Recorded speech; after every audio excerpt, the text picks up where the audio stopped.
WXOS, WXOS HD1 East St. Louis, 101 ESPN is driven by Brown and Crouppen Law Firm.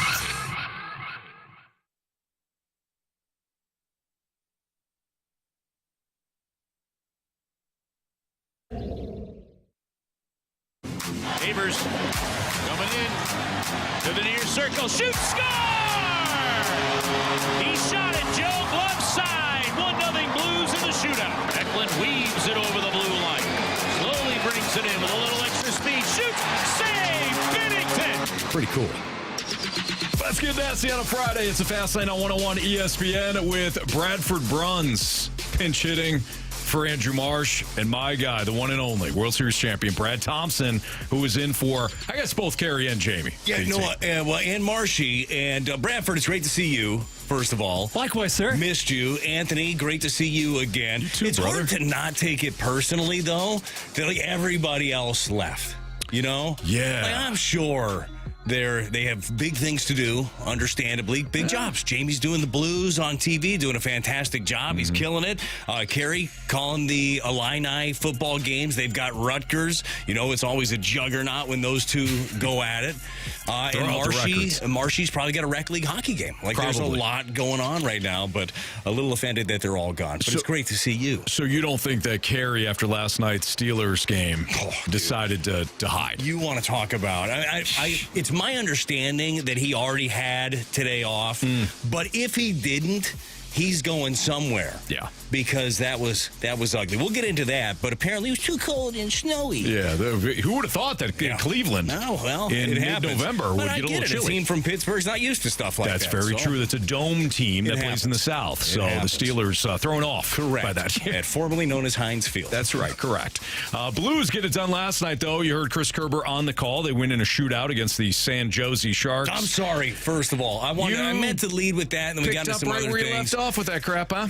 So my Sharks. Yeah, no, and good. You looked like you were going to have a comeback again, which has been a trend, honestly. Like, if you want to get the Blues, get them late because, boy, you got a good chance. But not this time, Anthony. Not your Sharks. Not up in here. Jordan Binnington said, How do you not score a goal, by the way, for the first, how many shootout rounds? I don't know, 3? Something like that. Isn't that difficult to do, I would think? Apparently. I don't know if you and I should try it, but we're not going to. We don't get paid to do that either. I think that would actually be a lot of fun. Like, we would do the shootout. To actually skate and hit a puck. Because we did one. It was a 101 ESPN thing with the Blues. That was terrible. Me too. I couldn't stop in the skates. I could go fast, couldn't stop very well. Sure. And then apparently, not as easy as it looks to actually try to hit a puck that's sitting there stationary while you're moving. And not the easiest thing. No, not at all. You know what? Even when you're not moving and you're just on carpet, which is what I think I did for a shot one time. And you just did it on carpet? I just did it on carpet. I went out there. They posted the video somewhere, and all of Jamie's former hockey buddies just, this guy's terrible. Like, okay. It is, though. It's tough. Of course it's tough. You're on Ryan a razor-thin blade going a million miles an hour. Did you ever see Just Friends with Ryan Reynolds when he's out there and he's like a hockey player? When he was fat? Underrated. No. Yeah. He was fat in the beginning? Yes. I'm sorry, oversized? Larger. Yeah. Husky. He was husky. He was big husky boned. man. Little girth. Yeah. But he was on firm. Nice job there, Bradford. He was on the ice with all the little kids, and he wouldn't play. He was falling down a lot. At one point, he goes, "I'm good." Like, that's how I felt, you know? Like, after I was trying to. I swear I'm an athlete. I'm an okay athlete. That is one of a sport that is not going to translate. If you're a good athlete, quote unquote, you could throw a football, you could shoot a basketball, you could swing a bat, you can throw, you can do all these normal athlete things. Not on skates. No, you're falling over. Yes, your technique sucks, is what they told me. Yeah, on the slap shot. What is the proper technique? Because I found that I feel like I was going back too much. Like, I was falling back. It's just my golf swing a little bit. I open up. Shockingly, I have a slice, Anthony. But I think you have to really get down on it. You got to bend that stick a little bit. That's why they have the song "Get Down on It." It's a hockey song. Yeah, that's absolutely right. I think you're supposed to sauce it. What's that? You're supposed to sauce the puck. Yeah. Okay. Maybe I got it wrong, and that's why I I didn't do well. I don't know about saucing the puck. I think that a lot of Blues fans were thinking about getting sauced if that thing had gone away from the Blues again, but they do end up coming back. Great transition. They win that game in the shootout. And how about a congratulations to Jordan Binnington? That's win number 151 for him. He ties Mike Liut for the tops in the Blues franchise. I mean, that is a special, special moment for him. Good company for him with Mike Liut. So the Blues get it done 3-2. Look, at this point, it's just win games, figure out how to win games, figure out how to win games for each other. Like, that's where they're at right now. I'll be honest, when it went to the third period last night and I'm watching this thing, I'm like, really? You're going to choke this one away again? Because the third period has been called the trend, Anthony. You're Tony Trends. A nightmare. I mean, you follow all of these, and there have been a lot recently. There have been a lot of games where you're like, hey, it's a tight game. Maybe you just... Let's use an Armyism. Maybe you take the knife now and you jam it into their neck, into their brain, into the I think it was in the eye. Into the eye, into it wasn't twist the it neck, into the brain, and then you twist it and you kill them. Right. They don't do that. No. They don't do that very often. They say, here, take this knife. See what you can do with it. Right. Here, we'll give it to you, blade forward here like we're supposed to, and then you just repeatedly stab us. Ow. Yeah. Why? Like, wow. So, real question, though, is we know it's a trend. It's obviously one that they're not happy about, and they would love to be able to fix. And as you mentioned, trying to figure out ways to win games, how to learn on the fly and try to compete. You're hovering around 500. What are you, 9-11-1 now? You're hovering in that area. Couple of things. One, what are the expectations right now? I haven't been following as keenly, Anthony. Sure. Okay. You're on here every day. You're breaking them down. What are your expectations for the 2024-2025 Blues? What should they be? Coming into the season, it was be in the wild, at least in the wild card mix throughout the course of the season. Then when you lost Robert Thomas and you lost Broberg, who had been fantastic. They acquired him from Philip Broberg, who they got from Edmonton, along with Dylan Holloway. You kind of thought, okay, well, they're piecing added some veterans in. You're piecing some things together here. You got a bigger blue line, and then all of a sudden it's like Nick Leddy goes down, Robert Thomas goes down, Broberg goes down. Like, all right, I don't really know what the expectations should be anymore. The losses start to pile up. You don't play well. You blow some leads. You've got a 2-0 lead against the Boston Bruins heading into the second intermission and the third period. You wound up coughing up that one. There was another game fairly recently where they blew it in the third period. Well, what game was that? Was that Buffalo? I think they had... Sabres, yeah. Is it the Buffalo Buffaloes? The Buffalo Buffaloes, okay. They lost. Yeah. They had another opportunity to win that one. They don't. So I don't even know what proper expectation should be at this point. When you get those guys back, it's... okay, make a bit of a run here, but on most nights I don't know what I'm watching, and I kind of felt like that with the Cardinals, and we'll get into the Cardinals. Oh, wow. Yep. Whoa, throwing stones. Didn't need that. Thought we're in the trust tree. Off season. Thought we were just talking all Blues all day. As I was watching the Cardinals, I'm like, I don't know how you win games. I don't know how you lose games. Well, I kind of know how you lose games, but I don't know how you consistently win games, and that's where we're at right now with the Blues. Well, they didn't. The thing is, when you're looking at it, is how do you fix that trend? Because you know this, like anytime, it doesn't matter the sport. If you have a situation where you continue to fail, like it could be hockey, it's like first periods we struggle, we're slow out of the gate, or first half we just can't make a shot. Right. And it gets in your head, right? Sure. It's obviously in their head in the third period of. It looks more like, let's not lose this game instead of let's go win this freaking game. Like, you just don't feel that. And it's a hard one to be able to switch because generally that's where you're leaning on your veterans and you got somebody, taking you in the right direction. But I don't know what the fix is right away for that. But it's a confidence thing, right? It's a decision making. Like, there's been poor decision making late in games for the Blues as of late, right? Well, good decisions are generally based on confidence. You're confident in what you're doing, you're prepared, and you're ready to go execute that. Need to have a little bit more confidence, it feels like. Did you feel as though that during your career that there were certain teams, even if you fell behind, you were like, we're good. And then there were certain teams where as soon as maybe you're not even down by one run, it's just there's a base hit. And all of a sudden, it's like, here we go again. There were always like times during seasons that felt like that. Like you never have one opponent where we're screwed, when this happens. But there are ebbs and flows to every season, and there are times where it's like, man, we got a 1-run lead in the 8th, and that's not enough. Sure. Like, that's just kind of where we're at. But you as a bases player, loaded. It's a random one. Bases loaded. We're not going to score. I don't know if seems like a trend. Feels like a recent example. It can last 162 games. But for you, for multiple years, for you though, as a player, did you feel that way on the team too? Oddly enough, and this is funny for anybody listening or anybody that watched me or can look up my stats. I was oddly confident. I'm like, oh, sure, those guys all got hits, and this next guy's not going to. It's going to be fine. Surely they can't keep this up. You have to have like some crazy sense of confidence out there, even if it's like, wow, you hit 97 from that last hit. Bitch can't hit 86. Like, let's see what you got. But no, for any human, that's going to creep in a little bit at times again, right?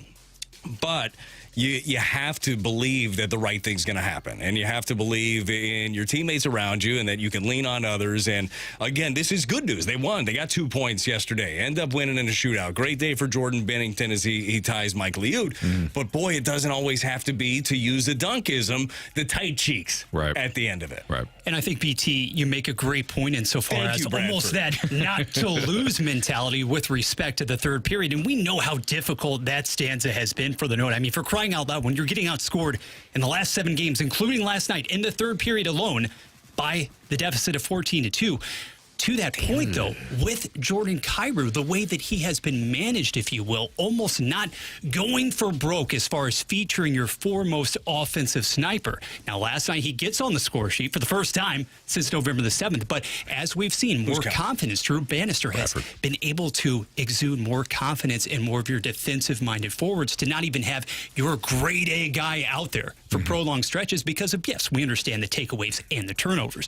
But that speaks to, in my estimation, more of the safe play as opposed to really maximizing the upside you may have. But they're not ready for it yet. And there's a balance in that too. Like you play safe and then you play uber aggressive. Kyrou's the guy, we've seen him do that in the past, where it's like, all right, I'm going to go win, and it's like, dang it, this is the wrong time to go do that. You learn, right? There are times where you know when to take chances, you know when to go full on pedal to the metal, and I think that they're just kind of going through one of those transition periods. Hopefully, having Thomas back obviously is going to help any team, having a player at his caliber back in the mix, and hopefully you see more and more good things here to come from the Blues. And in his second game back, Thomas to have been out there for more than 23 minutes. I mean, anybody not named Suter and Parayko, he was logging more ice time than anybody else. So whether he's dominating in the faceoff dot or facilitating, even through 4 shots on net last night, it almost feels like on November 22nd we have a Blues season 2.0 starting because you have your number one centerman back. And then when Brober comes back, maybe it's a 3.0. You just try to tread water until that point. How many .0s can he get to? As many as you want. Really. What Apple? What iOS are we on now? You can. That's a great question. How far are we? Apple. My phone's 11. old. Yeah, mine's older. Well, isn't it? I mean, 12. Did you get on 16 now? Probably. Did you get that like a month ago? Because if so, it's old. It's old and outdated. The back of mine's really shattered too. Oh yeah. Fell out of a golf cart. Did you run it over? No, but it bounced off the trail. Of course it did. But I'm too cheap to. I've got the crack screen on the front there, so. Jeez, grow up. Take care of your business. Blues Islanders tomorrow. Pregame starting at 5:30 right here on your home of the Blues, 101 ESPN. We had mentioned it earlier that Carey Davis decided to take the day off today because his Steelers couldn't get it done last night. Was that... Do we learn more about the Steelers? Should we start questioning them because of the way they've been piling up wins virtually with their defense and their kicker? Smoke and mirrors, Anthony. Or should we talk about the Browns and where they would possibly be if they started, Jameis Winston the entire season? We'll get into that next on 101 ESPN. It's time for another moment in Blues history. On this day back in 2013, out in Boston, the Blues would take down the Bruins 3-2 in a shootout. The Blues would move to 15-3-3 on the year as Boston would score first. Jaden Schwartz, though, would get his 4th of the season 31 seconds later to tie things up. David Backes would score in the second period. Carl Soderberg would score in the second for Boston. No goals scored in the third. No goals scored in overtime. And then it would be a 4-round shootout shootout between the Blues and Boston, as it would be Patrice Bergeron scoring a shootout goal for the Bruins, Steen evening it up with a shootout goal, and then Derek Roy would get the game winner in a shootout for the Blues. This date in Blues history was powered by Classic Air Care, making people comfortable since 1926. For all your HVAC needs, ClassicAirCare.com.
Hands it off.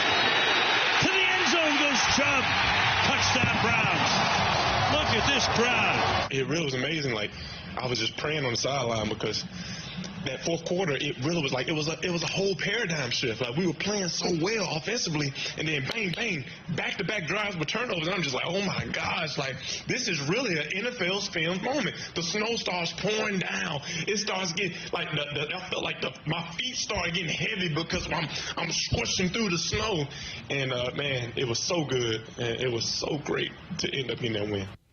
That was Jameis Winston in his That was good. post-game press conference. I mean, there's something about him that I am compelled to like. He makes you happy. Yes. There's like, he just starts speaking. Before the game, he was asked about the weather itself. Hey, just blessed to be able to play in this football weather. Right. Because he had never played in like a certain degree before, because he went to Florida State, obviously, then New Orleans.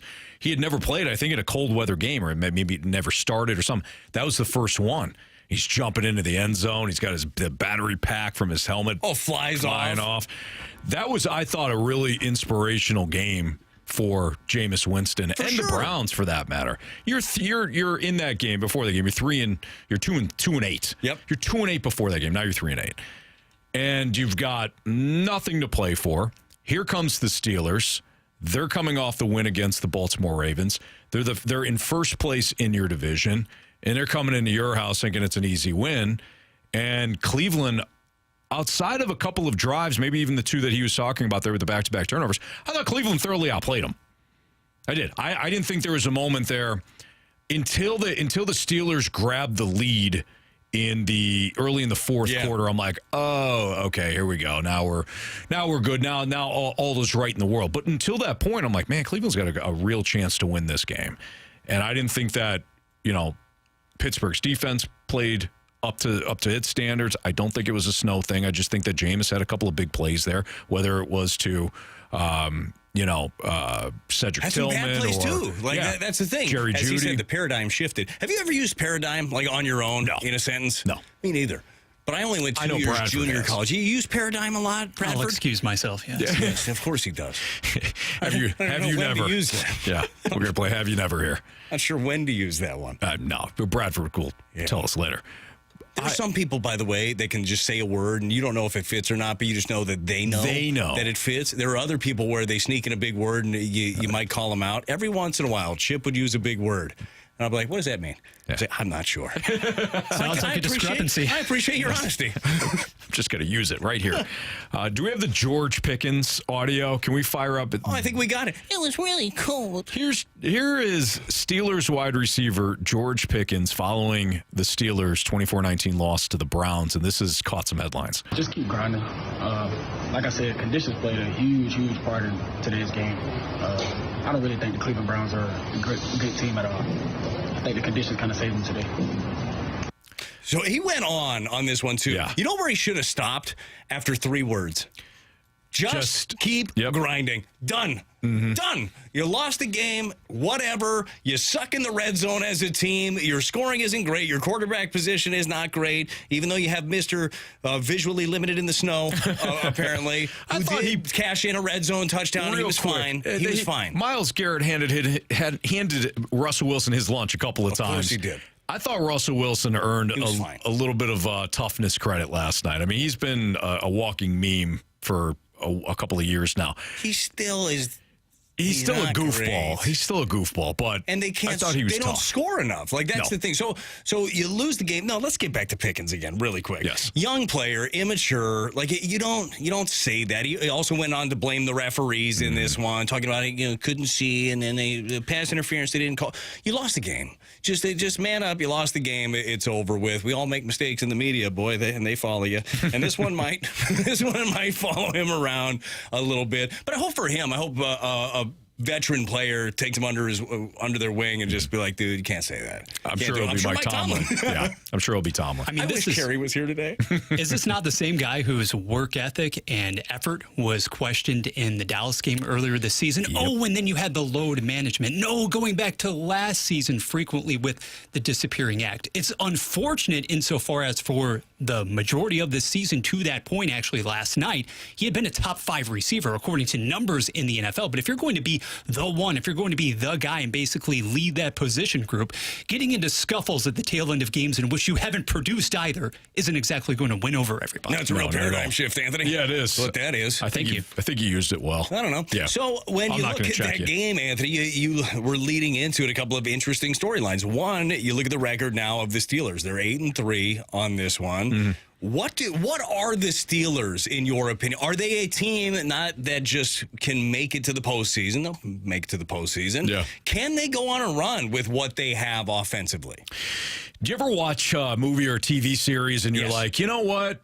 I know how this is going to end. Oh yeah, you generally feel like you know. But people around you, whether it's a spouse or a loved one or friends, or whatever, they're like, "Oh, this is great, this is great," and you're like, "I know how this ends. All right, I've seen this one a million times before. I know how this ends." Yes. And everybody's just like, "Yeah, no, listen, this is the greatest TV show known to man." And then you're like, "All right, I guess I kind of like it. Okay, you know, and I kind of." Then it ends the way that you thought it was going to be. Like, damn it! This is why I said this.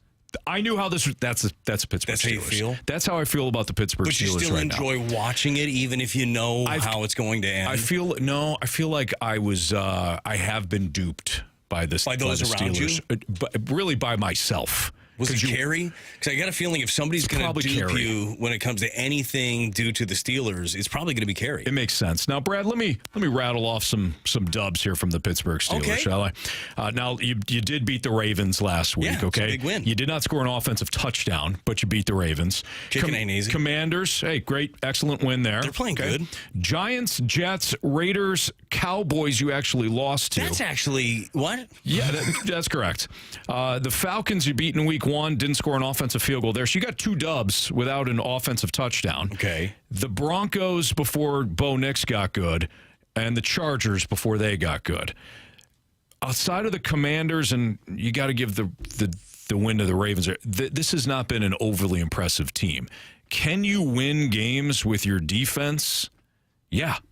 Can you win games with your defense and then only taking 50-50 shots and Chris Boswell's got to kick you 5 field goals? I think that's gonna end poorly for you at some point. You're going to have to win shootouts at some point, right? And do you have that ability? We talked about the red zone efficiency. Red zone, they're really 30th in the league. The only 2 teams worse, I think, Giants and Cowboys at this point are worse than them. Not great. No. Well, one of them's beating you, actually, if you're the Steelers in week 4. Mm-hmm. But regardless, that's not sustainable with that. And that's not you tell me, is it a play calling thing? Is it it's not the X's and the O's, it's the Johns and the Joes? What is the issue with them when it comes to offensive struggles? I don't think, John from the Snake Pit, Anthony's saying this because CD isn't here, LOL. Get him in now while you can. I would say it to CD as well. Mike Tomlin's a bad leader. That I wouldn't say. Just kidding. I don't believe it. He's like my favorite. The Steelers, I don't think it's a play calling thing necessarily. I think Arthur Smith has done a pretty good job thus far as the OC for the Steelers. I don't think you do anything consistently well, but when it does come to like that, I'm talking about offensively. When it comes to the red zone, your quarterback makes his hay on 3rd downs and in the red zone. Yeah. And I think Russell Wilson thus far has done a really nice job. I would not have made that change if I was Mike Tomlin. And Mike Tomlin did the right thing in going from Justin Fields to Russell Wilson. But Russell Wilson, even if you're watching some of these games, it's that same 50-50 ball down the sidelines or fade into the end zone that he used to win with in Seattle. I don't know if that's sustainable if you don't have a consistent running game like you had in Seattle. Sure. I think the Steelers really, if you throw away the record and you don't talk about, how everything, just watch how they play, right? If you watch how they play, I think they're a really pain in the ass wild card team. That's what I think. This would be if they were a wild card team and you lined up against them in the wild card round, you're like, I don't want to face these guys. They got a good defense. They just kind of figure out ways to win. What if it snows? Then do you want to? If it snows, and forget about it. Yeah. Let's be honest. Yeah. And see, at 227, we finally get into the running backs. And I think the lack of confidence that you have in terms of giving the ball to Harris, he is custom made. He is built literally to be that guy inside of the 20. Right. And yet, despite having 190 plus carries already, he has the 3rd most totes in the league, but he has 3 touchdowns to show for that. Jaylen Warren back in the lineup now. He's not that guy. He's more of your home run hitter, not between the tackles per se. So not having that confidence in that division, how are you going to win when you reach the stretch run December into January? The prime defense, obviously, but you don't have the horses in the backfield that so many of your divisional rivals do. That's the difference. John notes, Pittsburgh got back in the game last night because of Fields. He had a couple of big runs. So you lost that game because of your defense. I don't think it was because of the offense. That's just that maybe we saw a different game last night. I don't know. I mean, Russell Wilson in the offense, he scored 19 in Cleveland. Cleveland hadn't scored more than 18 points outside of one time all season. Not once. That's hard to do, too. That's really hard. They scored, I think, 27 or something like that against Baltimore in Jameis Winston's first start. Other than that, Brad, they hadn't scored more than 18 points. You gave up 24 last night. Pittsburgh's defense has been great. I think it was a great time to face them. They're coming off the win against Baltimore. Short week. Tomlin can't win on the road on Thursday nights. He's now 0-8. And Cleveland caught him.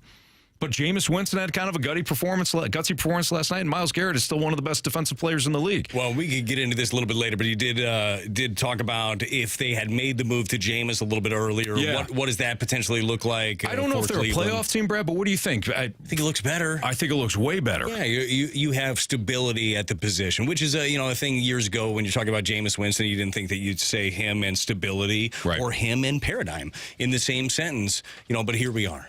Yeah. With Jameis. Absolutely. All right, it's Fastlane on 101 ESPN. Let's do What's Trending next. Our guy Bradford is filling in for Andrew Marsh, so Bradford's got What's Trending for us next on 101 ESPN. When I woke up this morning and I FaceTimed my wife and my boys were going to school, my baby was eating the snow. So I was like, man, it would be wonderful to eat the snow. And we got this win, so I'm definitely going to eat some snow today.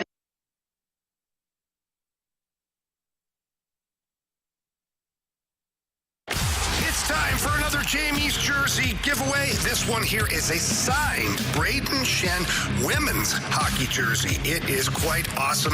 Nice, sleek, beautiful jersey. You're going to love it in your collection. And all you have to do to win that jersey is go to 101ESPN.com or visit the 101 ESPN mobile app, register, and win there. Must be 21 and older, and our giveaway is courtesy of Bud Light. Bud Light, easy to drink, easy to enjoy.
St. Louis Blues hockey can be heard exclusively on 101 ESPN. Get the info you need before and after every Blues game with the First Community pre- and post-game show.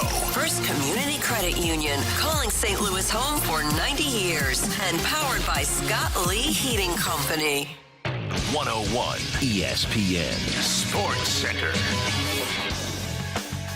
Blues snap their slide at home. Good afternoon. I'm Bradford Bruns, and this Sports Center update is driven by Johnny Londoff Chevrolet and Johnny Londoff Autoplex. Last night at Enterprise Center, St. Louis knocked off San Jose 3-2 shootout style. Jake Neighbors potting that winner. Jordan Binnington tying Mike Liut's record for victories in net. Tomorrow evening brings a road matchup on Long Island. Note Isles puck drop shortly after 6:30. College football Saturday afternoon slate features Mizzou against Mississippi State. Number 25 Illinois visits Rutgers. The Sports Center update was driven by Johnny Londoff Chevrolet and Johnny Londoff Autoplex. See them at Londoff.com. Chevy, together we drive. Are you kidding me? Two pros and one average show. You're listening to The Fast Lane on 101 ESPN, driven by Scrap Mart Metals Recycling. It's time to find out what's going on in the sports world with What's Trending Now. Brought to you by Goodwill. Donate a car and get tickets to the St. Louis Cardinals.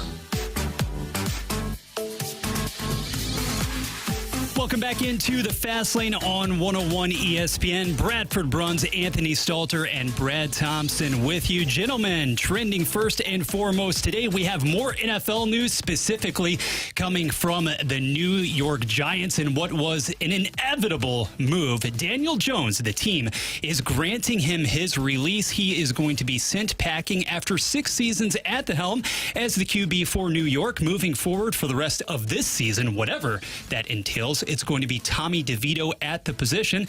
So how will you remember the Daniel Jones era in New York? Anthony, first of all, why wouldn't it be the Tommy DeVito era when you had a backup quarterback just sitting there? Yeah. I will say, $5 million.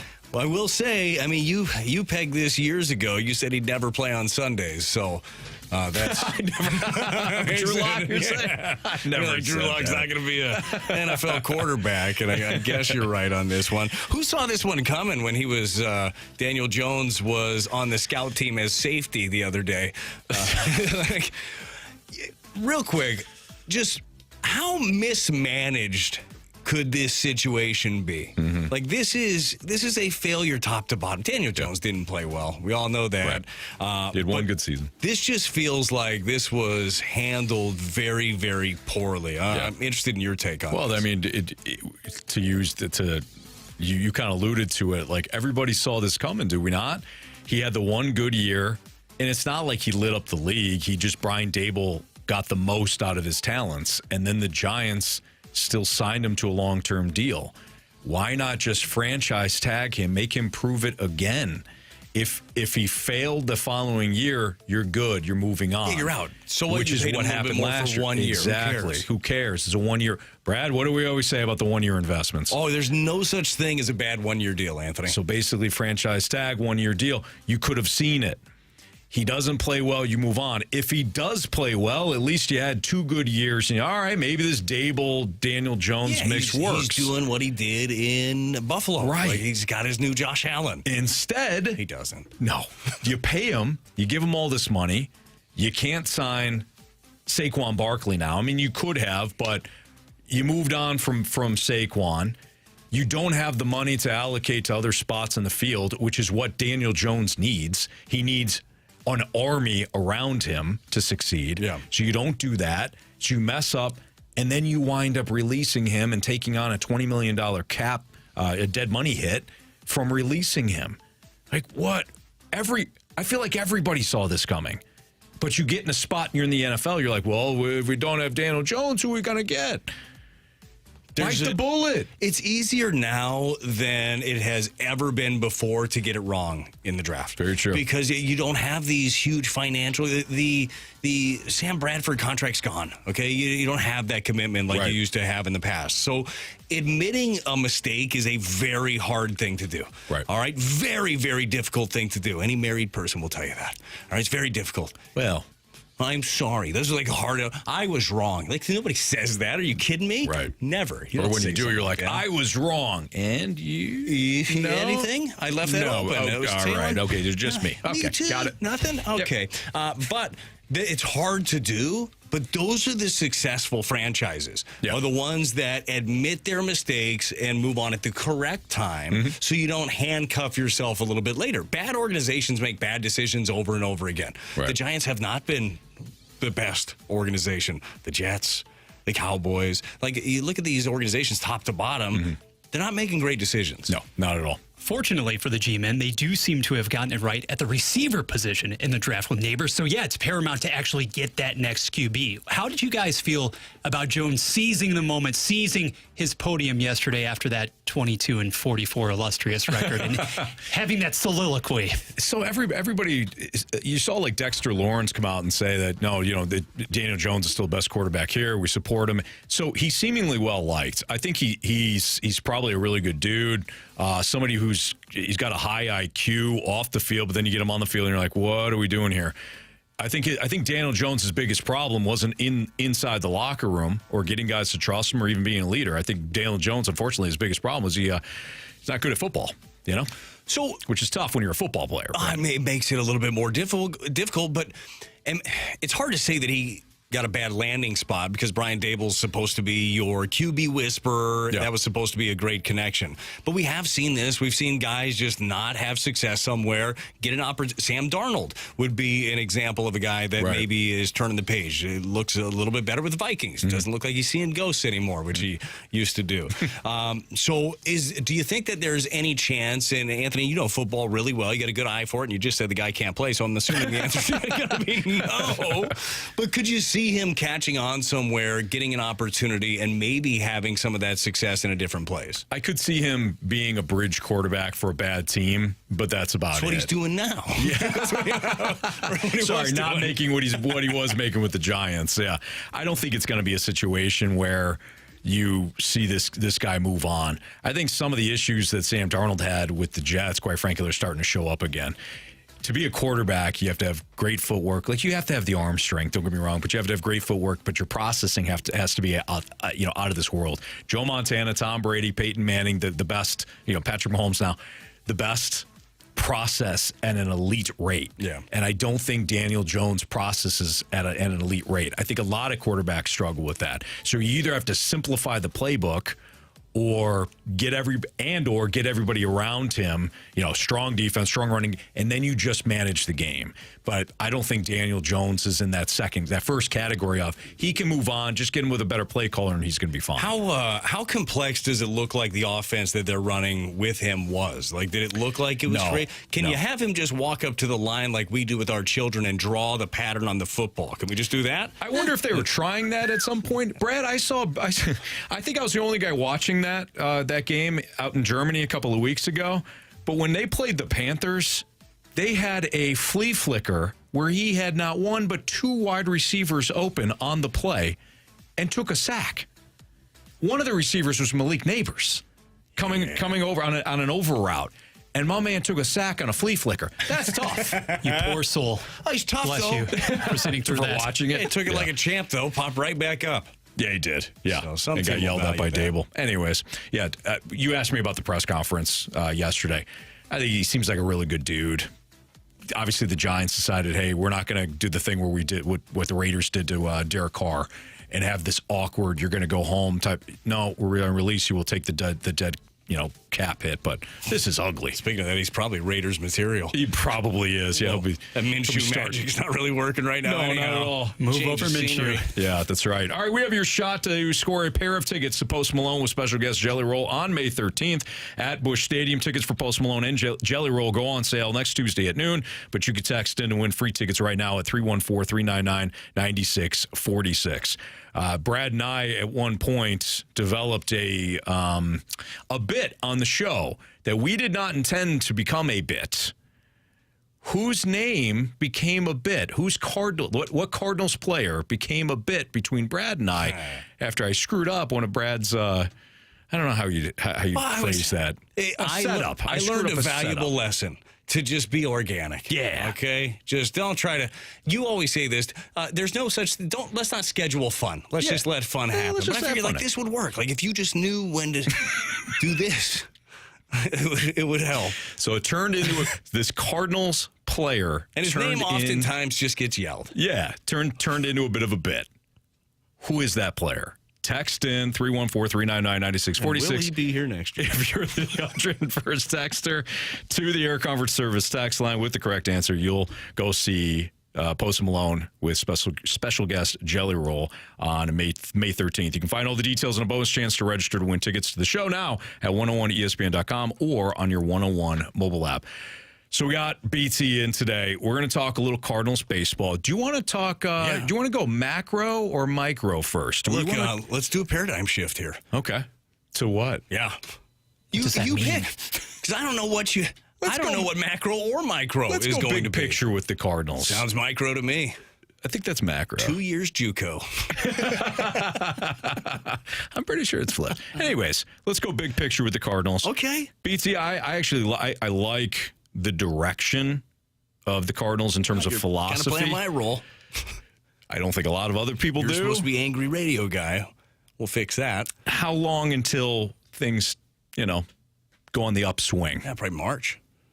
That's next on 101 ESPN. Start your day with the morning after on 101 ESPN. Get in the know first on everything St. Louis sports with Tim McKernan, Doug Vaughn, and Martin Kilcoy. Listen to TMA weekday mornings from 7 to 11 a.m. on 101 ESPN. The morning after is presented by Brown and Crouppen Law Firm.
You're in the Fast Lane, broadcasting live from the Car Shield studio on 101 ESPN.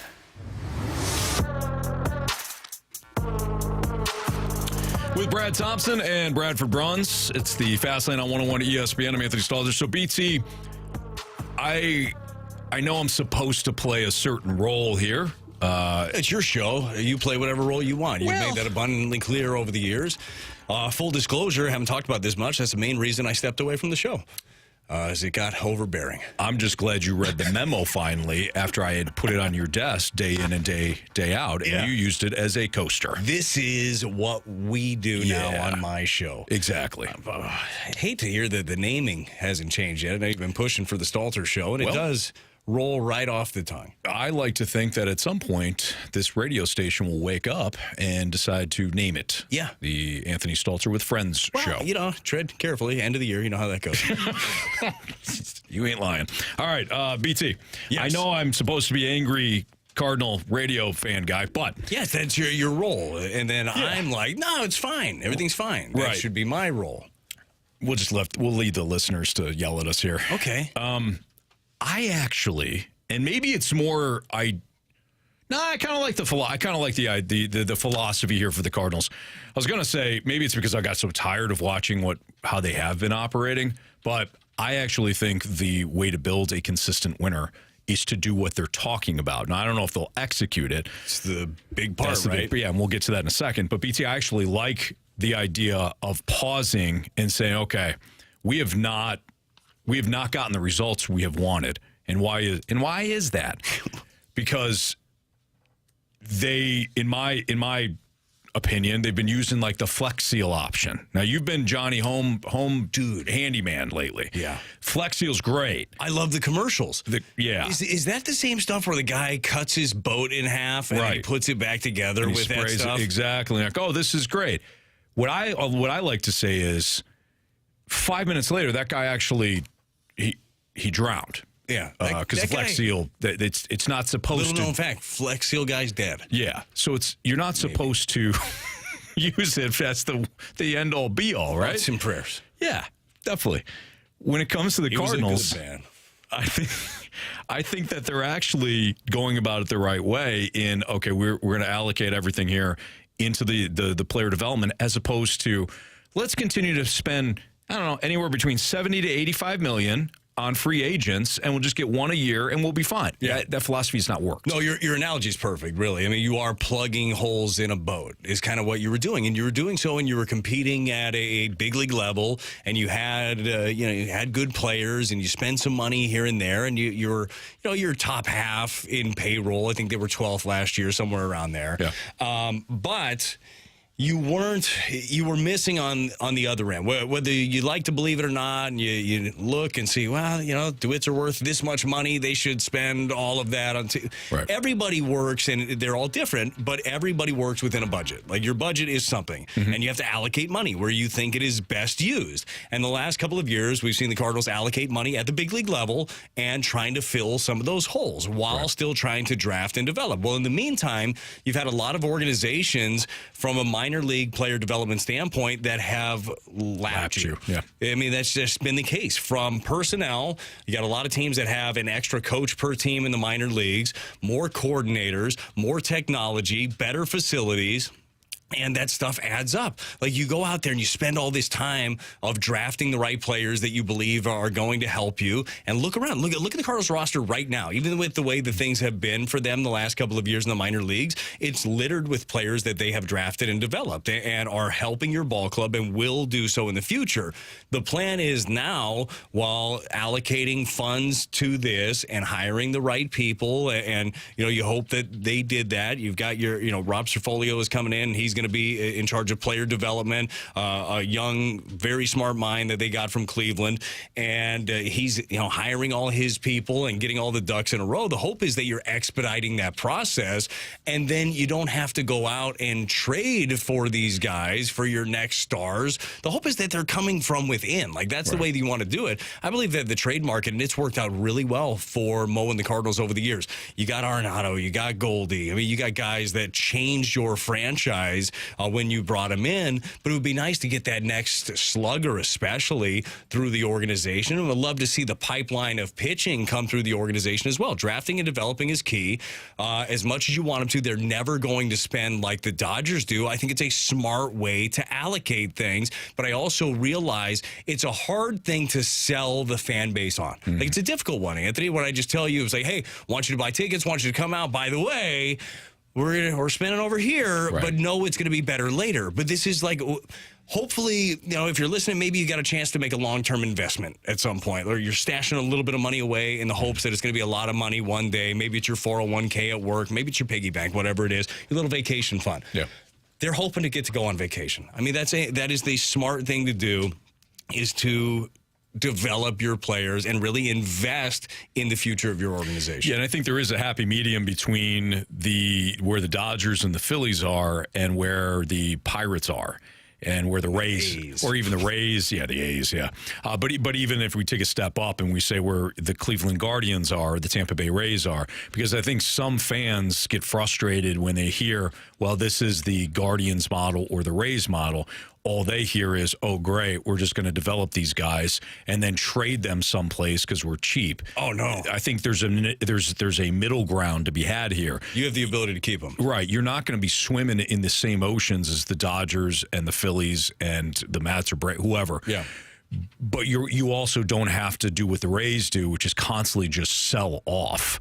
I think you can develop somebody like Mason Wynn, develop a foundation of 4 or 5 players, and then have the resources to keep those players.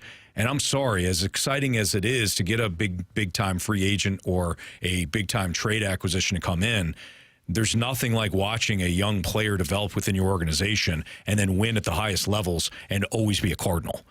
This is what whether it's Yachty, whether it's Albert for a long stretch there.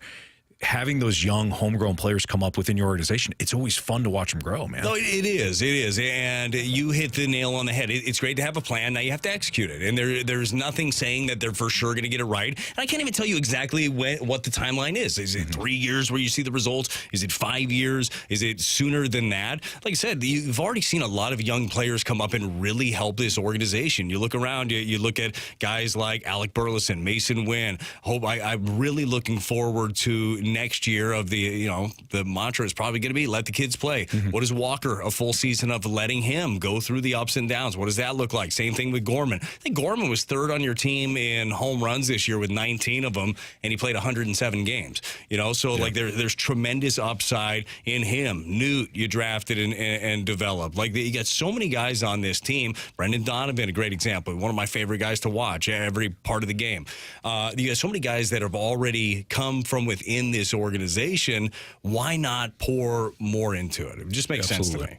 That's Brad Thompson. I'm Anthony Stalter. We will have our Sports Six-Pack a little bit later on. If you want to send in some questions, if there's a Cardinals topic that we haven't touched upon, great. Send in your thought on it. Send in a text, and I'm sure we'll cover it at some point. We got 3 more hours here. Yeah, we're here. Yeah, It's Friday. It's Friday. You got a football frenzy coming up this weekend with college and pro. We're talking a little Cardinals here. If you want to talk a little bit more Blues, great too. But again, don't feel as though it's like, oh, you guys are done talking Cardinals. No, we'll talk Cardinals pretty much every hour. Question. We'll talk about it. Exactly. You know what? We're taking live callers today. Are we? No, probably not. I don't know how to do that. Yeah. Can we do that? Yeah, I think TMA does it. Do they? Yeah. I don't know if they screen those calls, though. I don't think so. Yeah, I don't think so. Yeah, they either. just go for it. I used to screen calls in Detroit, Brad. It's not a fun process. Wow, that's where you grew up, though. You know the streets there. Yeah. Oh, yeah. The mean streets. Were they nice callers? Detroit, they're always nice. Pretty laid-back fan base.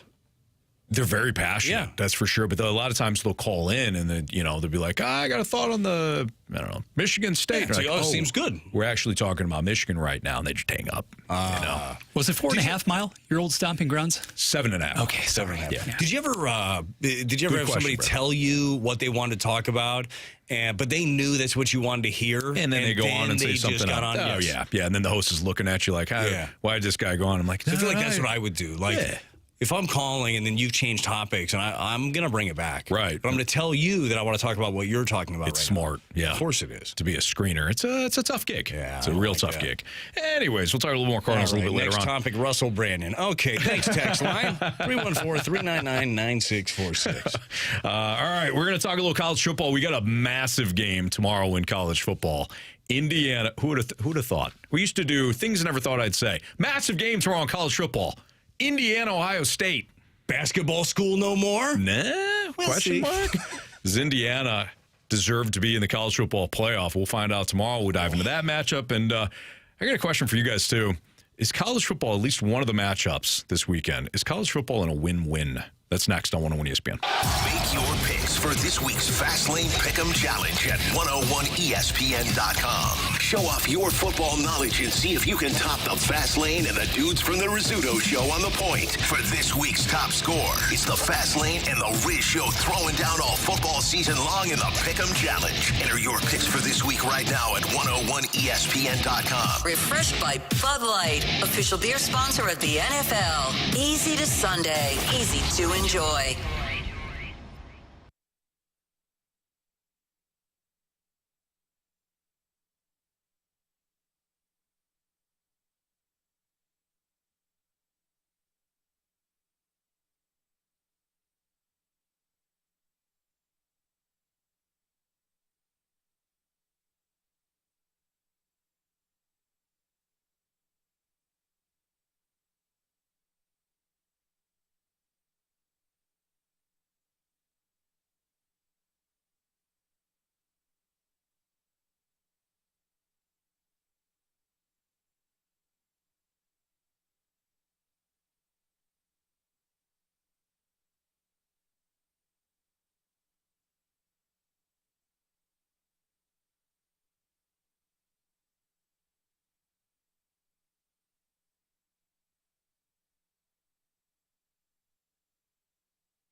WXOS, WXOS HD1E St. Louis. 101 ESPN is driven by Auto Centers Nissan, home of the lifetime warranty and 30-day return.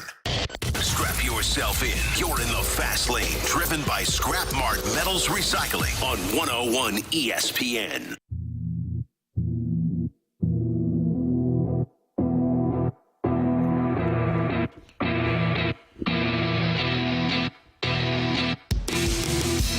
Your time check is brought to you by Clarkson Jewelers, an officially licensed Rolex jeweler. Brad Thompson in today, World Series champ. Brad Thompson. Bradford Bruns also with me here. It's Fastlane on 101 ESPN. I'm Anthony Stalter. Appreciate everybody tuned in on this Friday in St. Louis. And tomorrow, boys, tomorrow's going to be a big day in college football.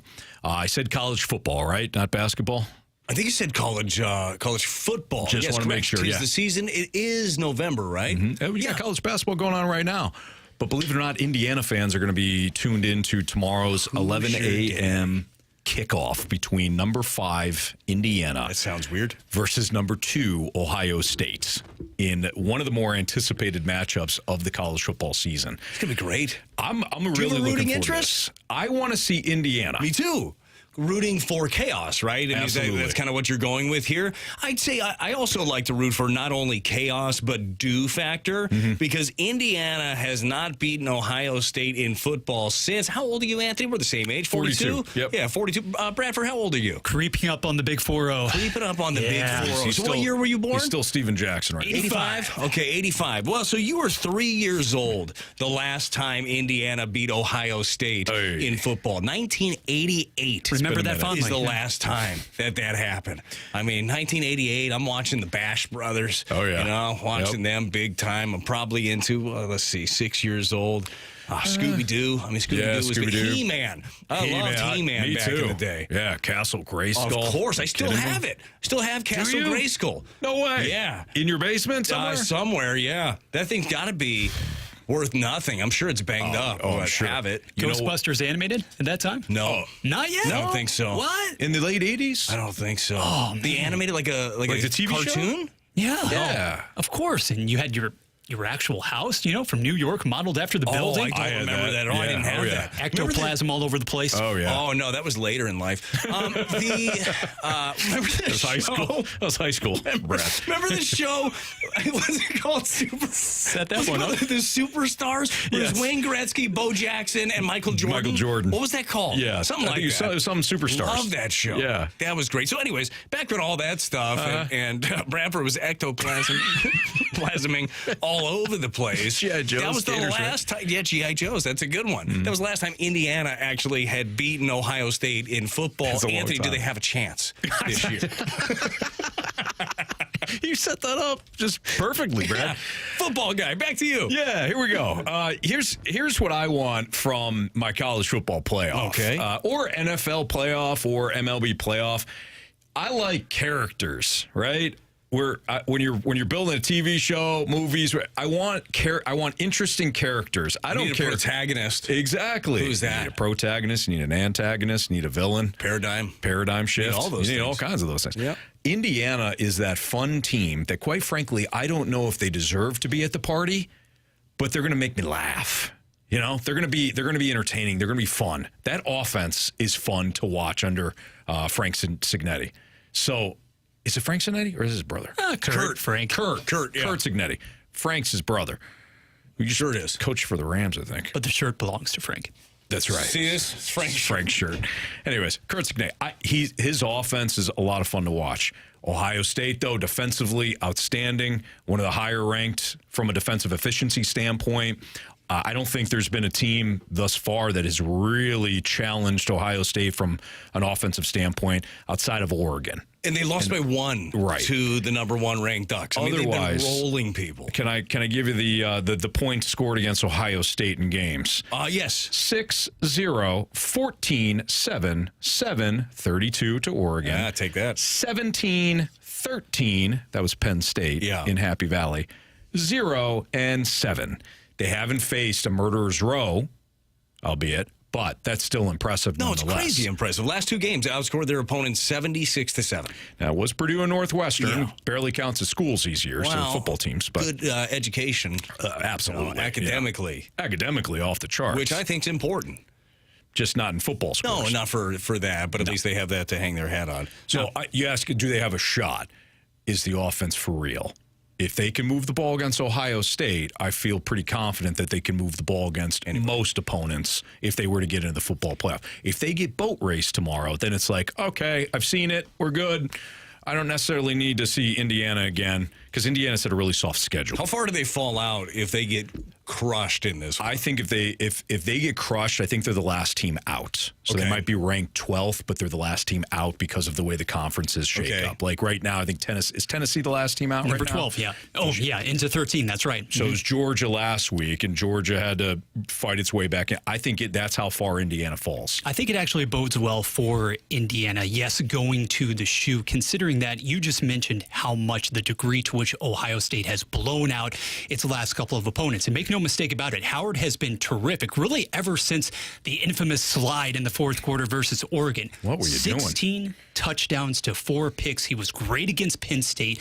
Different level of competition or lack thereof, of course, the following 2 weeks. But Ohio State does have this peculiar tendency, guys, to play with its food for the first half of games. Case in point, even last week in that matchup, Northwestern didn't score until halfway through the second quarter. And Indiana, I do believe, provided that Rourke has full health, and by all accounts he does right now at QB for the Hoosiers, if you can maneuver the football up and down the field to a degree and have a balanced offense, what you can't do is get into the act, though, of settling for field goals. You have to put points in the form of touchdowns on the board immediately, but I just don't know. Indiana has not faced a secondary, has not faced the athleticism and the speed from side to side of an OSU this year. It's a totally different ballgame. But at the same time, for Ohio State, too, I've actually been a little surprised, Stoltz, that consistently that combination of Judkins and Henderson hasn't been great week in and week out of the backfield either. Maybe you see it tomorrow. Yeah, and that's why they brought in Chip Kelly. They wanted more of a running game. Chip Kelly, everybody thinks, the high-flying Oregon offenses, it's all run-based. He loves to run the football. Ohio State wanted more of an identity instead of just we've got all these wide receivers that can fly and we can throw, but we're not physical enough and we play in the Big Ten. So they wanted to get the element of running the football. But you're right, they've been inconsistent in that category. So Indiana, even if the game is tight late, they could still throw and keep within this ball game here. I would rather see Indiana, and no offense to Penn State, I don't know what Penn State is. Like, Penn State is fine to me. Like, you're there. Indiana's more fun. But you want the story. What I mean? You want something new. You've seen Penn State be that kind of middling. More fun watch. They're talented. Correct. I get that. I'll pay off this tease, too. I wonder, guys, in this matchup and the Notre Dame-Army matchup, if college football doesn't win no matter what tomorrow. And here's what I mean by that. Army and Notre Dame. Army is undefeated. Notre Dame, 9-1. If Army gets boat race tomorrow, we don't have to have the conversation about Army. Yeah, Notre Dame 14-point favorite in this game. They should not lose this game. They also lost on that same field to Northern Illinois, who's an okay MAC team. Is that their first game of the year? That was their second game. Yeah, they're coming off the win against Texas A&M. They then lost to NIU. If Army upsets Notre Dame, well, now you got the storyline. I think it's a similar case with Indiana and Ohio State. If Indiana upends Ohio State, I don't think that Ohio State is going to be on the outside looking in a couple of weeks to the playoffs. No, you might end up seeing a rematch in the playoffs. Bingo. If Indiana gets boat raced, we don't have to have the conversation anymore about whether or not Indiana's schedule was the reason why they're fifth anyways. I think this is where the regular season doesn't matter anymore gets put to rest. That argument that a lot of people have had against expanding the playoffs. Yeah. Oh, the regular season won't matter. No, this is why it matters. We don't have to play with the, Indiana's a cool, kind of a fun story. Army less, like Army's kind of a fun story. Oh, they lost 49-0. Well, we can end that now. Yeah. You know what I mean? No, I totally college agree. Football wins. Has that been a big talking point here this year as we do have the expanded playoffs, that the regular season doesn't matter as much? That has always been the case for people that have not wanted to see the expanded playoffs. I realize that there are different pockets of people that like different things. We just had an election. We were pretty much split in half. Sure. As a people. I haven't ran into anybody that's like, I hate the idea of the expanded playoffs. To me, what it allows is a little bit of grace because you're going to stub your toe. It's going to happen. And you stubbing your toe in week 2 probably shouldn't be what keeps you on the outside looking in. Do you feel like as you look at the top 12 right now in college football, 12 being Boise State at this point, maybe that's the answer right there when I just landed on Boise State. But do you believe that anybody in the top 12 could go on a run? Or do you still think it's going to be one of the top 3? Oh, I think this season, more than any, we could see an unexpected, quote unquote, champion. For sure. Because even Oregon at number 1, they went to Wisconsin last week. They looked tired. Like they were dragging ass, I thought. Yeah. And we're also going to get at some point, I don't know how many matchups it's going to be. You're going to get an SEC school having to go to South Bend or having to go to Happy Valley and play. Remember, all the bowl games are, unless it's Boise, Oh, yeah, it's all beautiful. Exactly. I think that element is one that we haven't talked about enough as college football fans. That's going to be a lot of fun to watch. Maybe Alabama's got to go play in the snow. I think that's an element that adds to it. I think it's fun.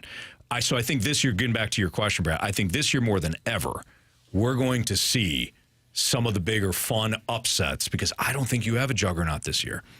Even Oregon, I think they're a really solid football team. I think they can be beat. And you're looking for characters, you're looking for narratives. We want all of that. Let's really open up that can of worms. Let's get crazy and say if for whatever reason, last couple of weeks of the regular season, a Texas A&M or a Texas were to fall, and you have the equation now with multiple teams entering a would-be SEC championship game with 2 losses, but teams that would still be considered, no doubt about it, top 10, absolutely bank on it, schools across the nation.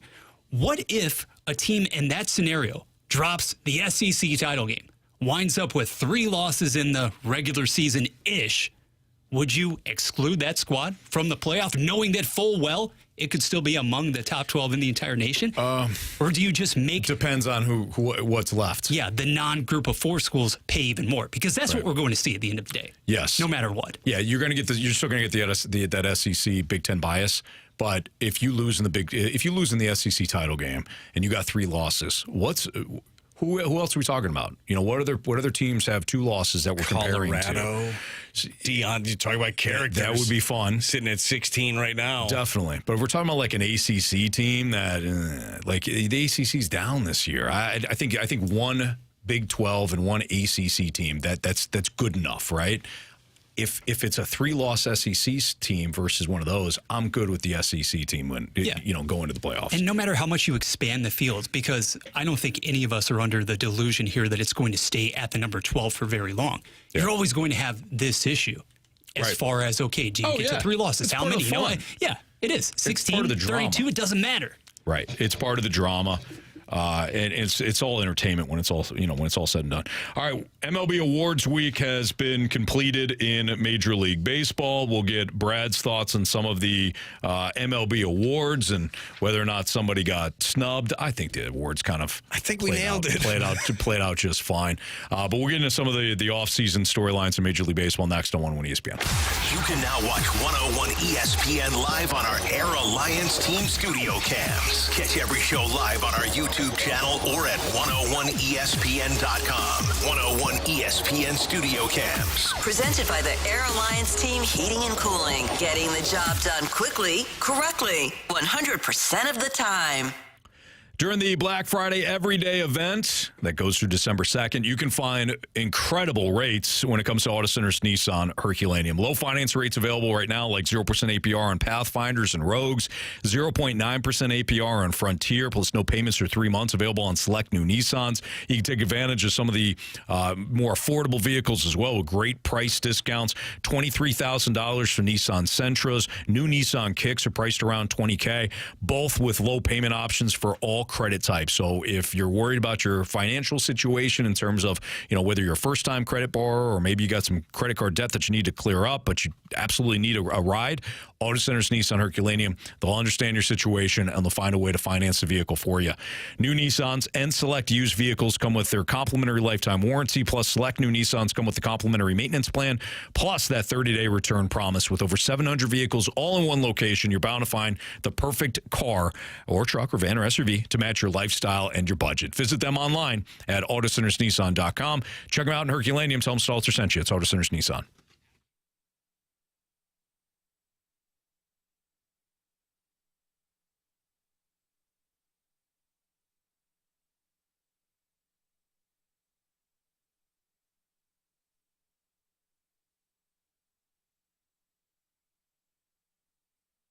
Men, if you're...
101 ESPN is your home for Blues hockey. Check out either the 101 mobile app or 101ESPN.com for your chance to win a signed puck autographed by Blues goalie Jordan Binnington. Glove save, Binnington! Get entered to win that Jordan Binnington signed puck right now, either at 101ESPN.com or on your 101 mobile app, powered by the Schaefer Door Company. Do I look nervous? You're listening to The Fast Lane, broadcasting live from the Car Shield studio on 101 ESPN.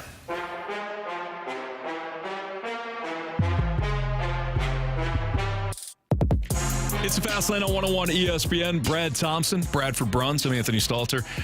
I think all the awards went just fine in Major League Baseball. Paul Skeens wins Rookie of the Year.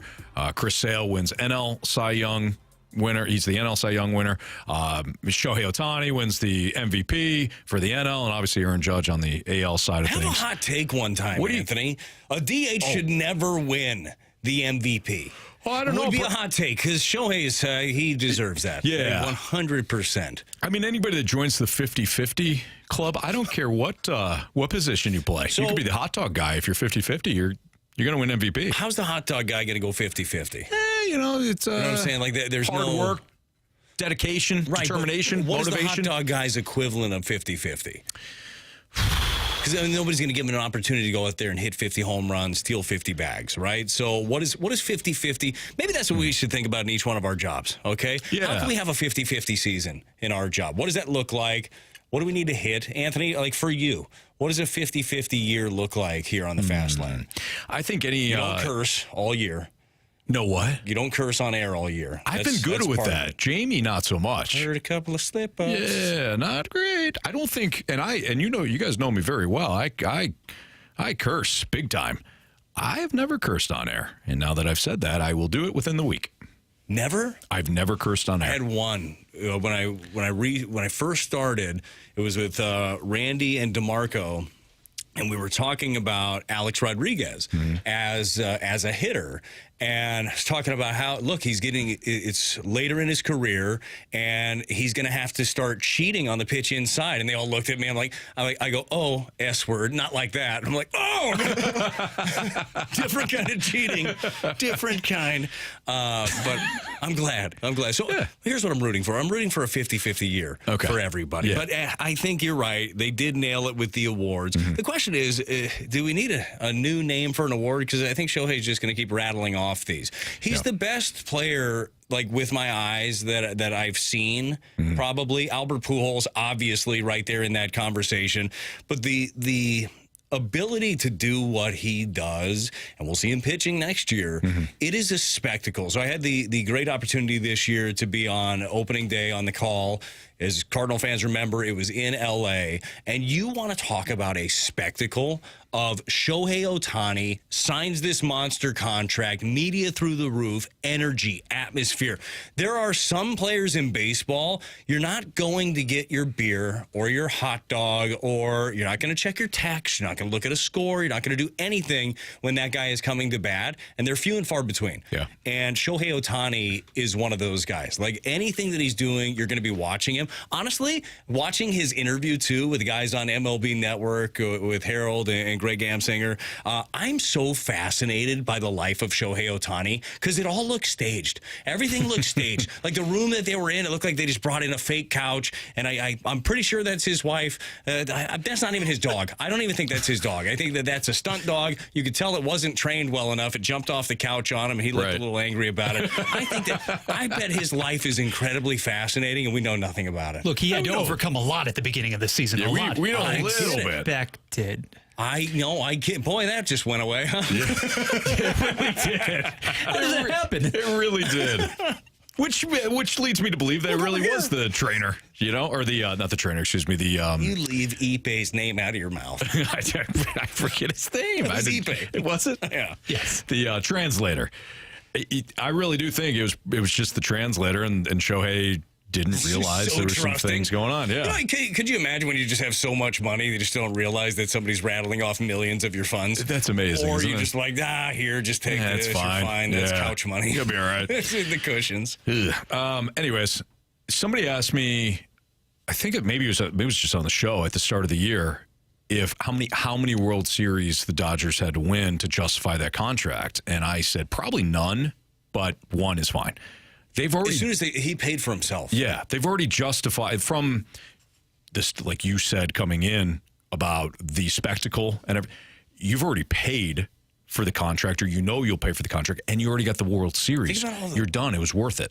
Think about all the sponsorships and partners you brought in because of him. Think about all the eyes that are on your product internationally now because Shohei is there. And then with the deferred money, these are smart money people, okay? They've got these in accounts. They're going to continue to gain interest on the money that you're going to pay him at some point. Right. They're going to be just fine on this one. And, it was an incredible season for him. And it was cool to watch it come to fruition. Just being a baseball guy, obviously I'm a Cardinal fan, but you love watching greatness. Got a chance to see greatness in him. Got a chance to see greatness in the season that Aaron Judge put together with 58 home runs. Judge was abysmal. You remember April? For Judge. Judge was like one of the worst hitters in baseball. He was hitting under 200. I think he had maybe 6 home runs in March, April combined. Like, he looked like a shell of himself. You're like, what happened to this guy? And then he was just scorched earth after that for the rest until the postseason. I knew you were going to do that. Well, I'm just saying. You're Mad Dog Russo. What are you doing in the postseason? You were thinking it. You were thinking it. I said it. I mean, come on. I know. Disappeared in the postseason.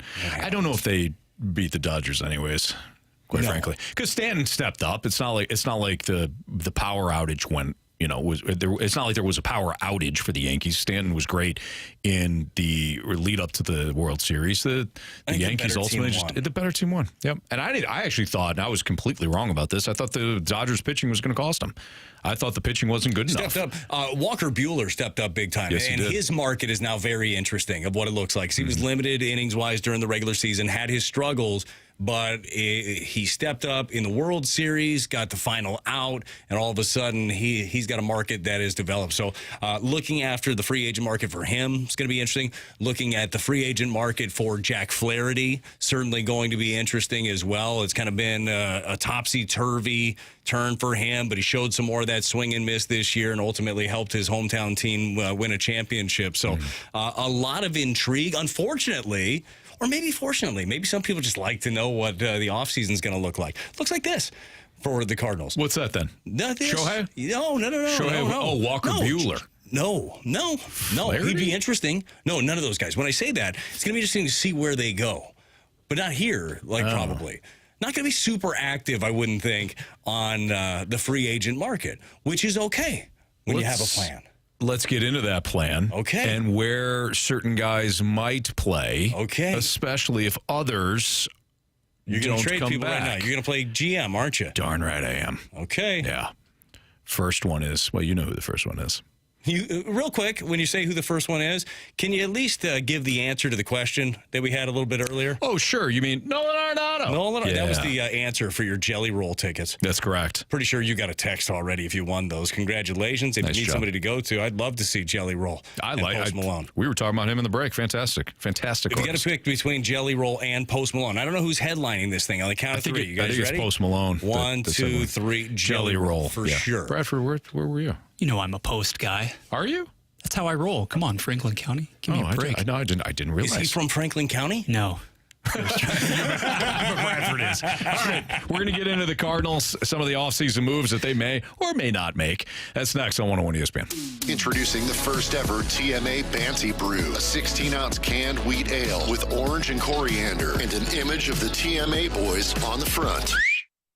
The Banty Brew, a refreshing ale made with white wheat, ground coriander, and fresh whole oranges. And now you can pick up the TMA Banty Brew at Salt and Smoke or at any area Friar Tuck's location. Must be 21 or older to consume or purchase. See the can at TMASTL.com and find a participating location to try it for yourself. Brought to you by Charleville Brewery and Winery in St. Genevieve, Show Me Beverages, and Salt and Smoke. Find out more at TMASTL.com.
Ole Miss in Florida. Pregame at 10:30, kickoff at 11. The NCAA plays on 101 ESPN. 101 ESPN Sports Center. No knockoff Sharks downtown. I'm Bradford Bruns with a Sports Center update presented by Saliga Heating and Cooling. Last night, St. Louis ended its 4-game losing streak at home, bouncing San Jose 3-2 in shootout fashion. Tomorrow, Drew Bannister's bunch will hit Long Island, New York. STL puck drop on 101 ESPN beginning just after 6:30. Saturday, Pigskin undefeated Indiana visits number 2 Ohio State. Mizzou battles Mississippi State while Illinois draws host Rutgers. This Sports Center update was brought to you by Saliga Heating and Cooling, an independent American Standard heating and air conditioning dealer.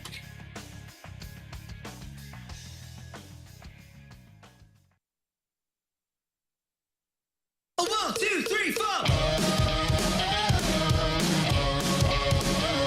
All right, BT, a little Cardinals talk right now here on 101 ESPN. We've talked a little bit about Ryan Helsley and some other possibilities. What a year he's had, by the way. We talked about awards. I mean, NL reliever of the year, if you like. Yeah. That sort of thing. Set a franchise record. I mean, that guy wearing the birds on the bat. Sell him high. Yeah. Yeah, you trade high. Yeah, probably. Well, do you? I mean, that's the question. Yeah. All right. So you're Mo, you're Heim Bloom, you're the brain trust. Yep. You know you are in a bit of a retool. I think that's the term that they used, right? I think the Blues used that one too. Sure. It's a retooling kind of year. What do you do with Ryan Helsley? I think you follow the very basic outline of don't spend big on relievers, especially those that are 29, will be 30, next year? There's no reason to bring him back. You capitalize with him coming off the big season. And if you're the Cardinals, you're not typically in these spots where you're trading any player for that matter that will be highly coveted. Yeah. You typically keep those guys because you're in contention. So I think you have to strike while the iron's hot. I think you got to do so in this offseason. One, you don't want to risk the injury factor by waiting to the deadline, because I think his market will be good with the deadline. But because generally at the deadline you do get a high return for high leverage relievers. But to me, it's not worth the risk of him blowing out his arm, because then you get nothing. So I think you trade him this offseason, you trade him to the highest bidder, and you get a prospect haul in return. Yeah, I hate that, Anthony. I hate the fact that, and write this down, I think you're right. I think that you, time check, 337. Got it. Brad thinks Anthony's right first time ever. First time ever on the Anthony Stalter Show here on 101 ESPN. That's correct. No, it's a hard decision to make, obviously, because you have connections with players. You have relationships. You have bonds. This guy that just set a franchise record for you with 49 saves. You drafted him, you developed him, and you turned him himself into, but collectively into one of the most dominant relievers in all of baseball. But we talked about one of the mantras this year for the Cardinals in 2025, so next year for the Cardinals, is going to be let the kids play. Got an opportunity to get some more kids in with an asset like that. So that makes it tough, but I think that will be part of the conversations. I'm sure these conversations are already going. I know that there were conversations in the last year plus circling around Ryan Helsley, and the Cardinals held him close because look how dominant this guy is, and they didn't think that the return was worth it at the time. But I got a feeling that right now you're going to find a return that is worth it. Now, one thing that I'm interested in, because there's going to be a lot of moving and shaking potentially this offseason. Maybe not a lot, but could be impactful. Nolan Arenado's name has obviously been thrown around as a guy that could be on the move at some point if you find a suitor. I believe he's got 3 years, $74 million left on his deal.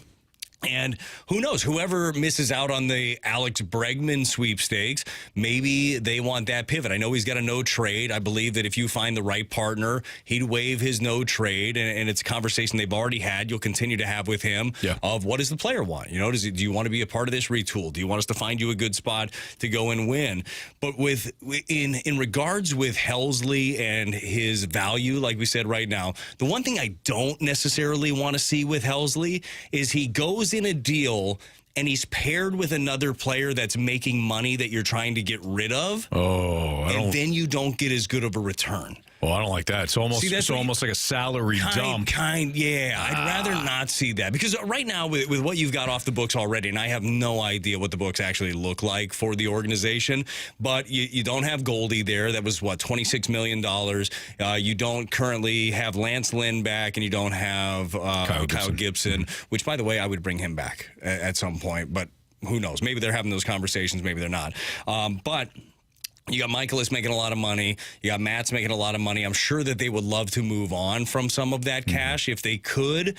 But with Helsley, I'm not willing to, and again, this is me being me, not me being the organization, to pair him with money just to get rid of some cash. I want players. I want part of the future, because I believe that this team next year, regardless, even if they do move on from Nolan Arenado, who I fully believe is going to Cooperstown, he's a Hall of Fame talent, Hall of Fame player, but if they moved on from him, I still think this team's going to compete, and they're going to win games, and there'll be some ups and downs for sure when you're having kids play. But they're not. This isn't like you're in the basement and you're terrible, and then you have to build up from there. You still have a good nucleus of young players here, but you want to be able to add to that. When you have an asset like you said, you never have the opportunity to do something like that with Helsley. You got to make sure you get top dollar or top prospect in return. Yeah, especially going back to what you said about Ryan Helsley and attaching him to maybe Steven Matz or whoever to get essentially a salary dump. Why? You're already saving, as you noted. You're already saving some money too. You're all about player development now. Well, player development is also making sure that if you do have an asset like this, you add to that player development. You add to the minor league system. So I think that would be, disaster is too strong of a word, but I think that would be a massive missed opportunity for the Cardinals if they don't trade him, he being Ryan Helsley, to the highest for the bidder. max return. Well, so what would be a bigger mistake then? Would it be a bigger mistake to pair him with money, you get some of that off the books for maybe something else down the road, or keeping him for the next? See, we just got a text to the text line. That one's still sponsored, right? Air Comfort Service still. Yep, Okay, absolutely. good. Want to make sure. 314-399-9646. That was a paradigm shift right in your brain there. Right up in there. It says it's an easy decision for management. You're trying to win your division. You keep him. You can't. I mean, you are still trying to win. And I still believe, even with the Brewers playing as good of baseball as they did, I still think that your division is up in the air. They were really good. Yeah. By the way, congratulations to Pat Murphy, manager of the year. Did not see that coming for him after they moved on from Craig Counsell. Yeah. Athletic team, fun to watch, very well coached, very well managed. Yeah, I hate it. Hated it. Every second of it. Like, who the hell are these guys? Now, Cincinnati's got Tito. That sucks, too. Boy, I thought he was going to be ours a couple years ago, too. I love Terry back in the day. I do, too. Yeah. Big fan. Either way, would that be a bigger waste of hanging on to him? I don't blame fans for going year to year. He was one of the biggest reasons you went to ball games. Yeah. Like Ryan Helsley's coming in the ninth inning. I got the goosebumps. The place flashing red. Like, right. I love that. And I, as a baseball fan and as a guy that has the great fortune of like calling baseball, I would love to be calling games that he's doing. Sure. But I don't know if that's the smart baseball move heading into 2025. No. Look, fans go year to year. The front office thinks 3 to 5 years. And the more we do this, whether you're on TV, radio, you also eventually start looking at like the front office viewpoint of how they're building the team. You're trying to read the tea leaves, right? Exactly. So if you step into that mindset, you come to the understanding that bringing him back for 1 year makes no sense. Even if you were to bring him back with the intentions of signing him to a longer-term contract, it still doesn't make sense. Most high-end relievers, the contracts don't pan out. Yeah. I know there's some aberrations. Sure. You'll throw every once in a while. Exactly. You'll throw the exception to the rule out, but most times they wind up being Brett Cecil, or name your favorite reliever that you threw a bunch of money at, and he wound up. The production just wasn't there. Couldn't you name one from a different team? I could have, but I feel as though that we're one hits home a little here bit in more? St. Louis, You could do people something like understand that. Yeah. Okay. So in other words, I think it'd be a bigger mistake if you were to keep him Yeah. Even though that would make the most sense for 1 year. It's fair, and we do get another text from the 636. Why can't you wait until the deadline, see if you're competitive? You want to keep throw his arm out in March. Yeah, exactly. Or April. Exactly. And then honestly, so let's say that you're right there and maybe you're leading the division by a game, or you're right there, a game or two outside of it. Then you're forced with a really, really tough decision of, we have an asset that we know we're not going to sign to big-time closer money for years to come. And if we trade him now, it looks really bad. And then you're not getting anything for the future. It's a really tough situation to be in. Let me ask you this, Brad, real quick. And if you don't know, I apologize for putting you on the spot. Do they have to go to arbitration with him first and then trade him? No, I don't think so. Does arbitration come first? I think it goes with the. You know what? I do not know the answer to that, but I would think that if he gets traded, then it would just go to the team that he gets traded. Yeah, I just don't know if you don't have arbitration to have a dollar amount to it. Okay, I didn't know if arbitration came first. No, his new team gets to tell him how bad he is. That's okay. All right, yeah. I think. We just acquired this guy. He sucks. So we're not going to pay him that much. Could you imagine that? Because everybody hears about the arbitration process, and it really is the team telling you all the reasons that you shouldn't make the amount of money that you think that you should. Could you imagine that being your initial jump to a new team? Yeah. Where it's like, hey, welcome to Baltimore. You suck. Right. Just want you to know that. I'm going to break you down a little bit so you don't make near as much money as we think you're going to make. Once this is over, we'll pat on the behind. Exactly. Like, dude, you're going to be great here. Just know that we trust you. Paul from the Snake Pit says, Helsley gives you a great closer. Why give greatness away? I get it. If you're only thinking 1 year, I agree with you, Paul. If you're thinking beyond that, then it makes all the sense in the world to trade him. Because you're not going to sign him to the multi-year deal. Correct. That's the thing. Like, if you believe that you were going to keep him in the organization long-term, and let's say long-term for a closer, 5 years tops, I don't feel comfortable going more than 3 years with the reliever. But if you were going to do that, then fine. But they're not in a position to do that right now. Paying a closer like that is like the final nail in the coffin for a team, or like the last little piece that you need. It's like, all right, we got it. That's what the Cubs did with Aroldis Chapman. Correct. They gave up Gleyber Torres for that. Yeah. Who closed out Game 7 this year? Oh, this year? Yeah. Walker Buehler closed out Game 7 for the Dodgers. Let's just say it was the Yankees. Yeah. Who would have closed out Game 7 for them? Luke Weaver. So you don't have to have. It's always great if you have that great closer. Don't get me wrong, right? But we tend to remember Dennis Eckersley or Craig Kimbrell, or for me, Brian Wilson, Mariano Rivera. Rivera would probably be the greatest closer of all time. We remember that, but there's a lot of guys in between that wind up developing as closers and close out games for you. In Walker Buehler's case, he comes in and he gets the job done. I'm not saying you don't need a closer, but I do think that you can move on from this one, get a great haul, and not have to sign. And I know we're going long here, but another good text from the 618 says the Brewers traded Josh Hader and they didn't look back. Trading him is simple. It's the obvious answer at that point. And develop another one. That's a really good comp right there with him. Yep. I don't know if we have an airbender waiting in the wings. I don't know if maybe you could see, and I don't know if you thrust him right into a closer role, and certainly not early. But I don't know if you see Tink Hence being a guy that can be a late inning reliever. Dude hasn't thrown 100 innings in professional baseball, so he's not going to stand up to an entire year of starting. Maybe you see him late in the season get called up, and he's in the bullpen role, and that role emerges for him. But it's a crappy move or a call to have to make, but sometimes those hard ones are the ones that make your organization better down the road. Certainly. That's Brad Thompson. I'm Anthony Stalter. It's a Fast Lane on 101 ESPN. Kelce has really had the opportunity here to let his star rise. That's because he's dating Taylor Swift, no, Anthony. Not that Kelce. We're talking about Jason Kelce. Yeah, he's shaking up the sports media worlds. Is it a good thing? We'll get into that next on 101 ESPN. Sure. We want to hear from you. Text us at 314-399-9646 on the Air Comfort Service Heating, Cooling, and Insulation text line on 101 ESPN.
in the Fast Lane, coming to you live from the Car Shield Studio on 101 ESPN.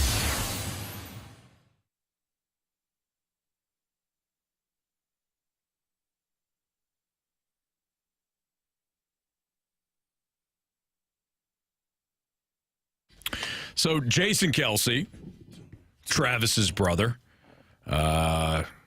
Swifty's brother-in-law, I'm sure at some point. Soon to be in-law, yeah, soon to be. Although she was sitting with Post Malone at the VMAs. What the hell? I don't want to start anything. What's going on with that? You can only imagine. Yeah, I can. Just a couple of artists getting together. It's called a collaboration. It's a Franklin County connection. Yep. Both of them from there. That's your second reference today there. Where's Franklin County? Represent. West? It's a very scenic, go scenic, in the scenic direction to the west. About 45, 50 just go minutes. scenic, he told you. Just go scenic. If I were leaving the studios here, which paradigm would I take? 270 to 44. Just keep going. Oh, yeah, it's easy. Anyways, Jason Kelce is going to do the late night show circuit. He's going to host a late night show on ESPN starting January 3rd. So he's going to try his hand at late night television. Is it a show that is currently occupied? Like they're obviously filling this time with something, or is he taking over for somebody or starting his own new show? Well, do you want to hear from Jason himself? Yeah, I mean, I feel like a little clarity would be nice. Jason Kelce. There's Jason Kelce on what the new role is going to be. When I first approached ESPN with potentially working for them, and Monday Night Football was a big part of that, Monday Night Countdown, I thought about, I loved late night shows. I've always loved them. I remember sleepovers watching Conan O'Brien with my friends. And it's like, what are we doing here? But that was, and I think for me, the biggest thing that players say they miss when they leave the sport is being around the guys.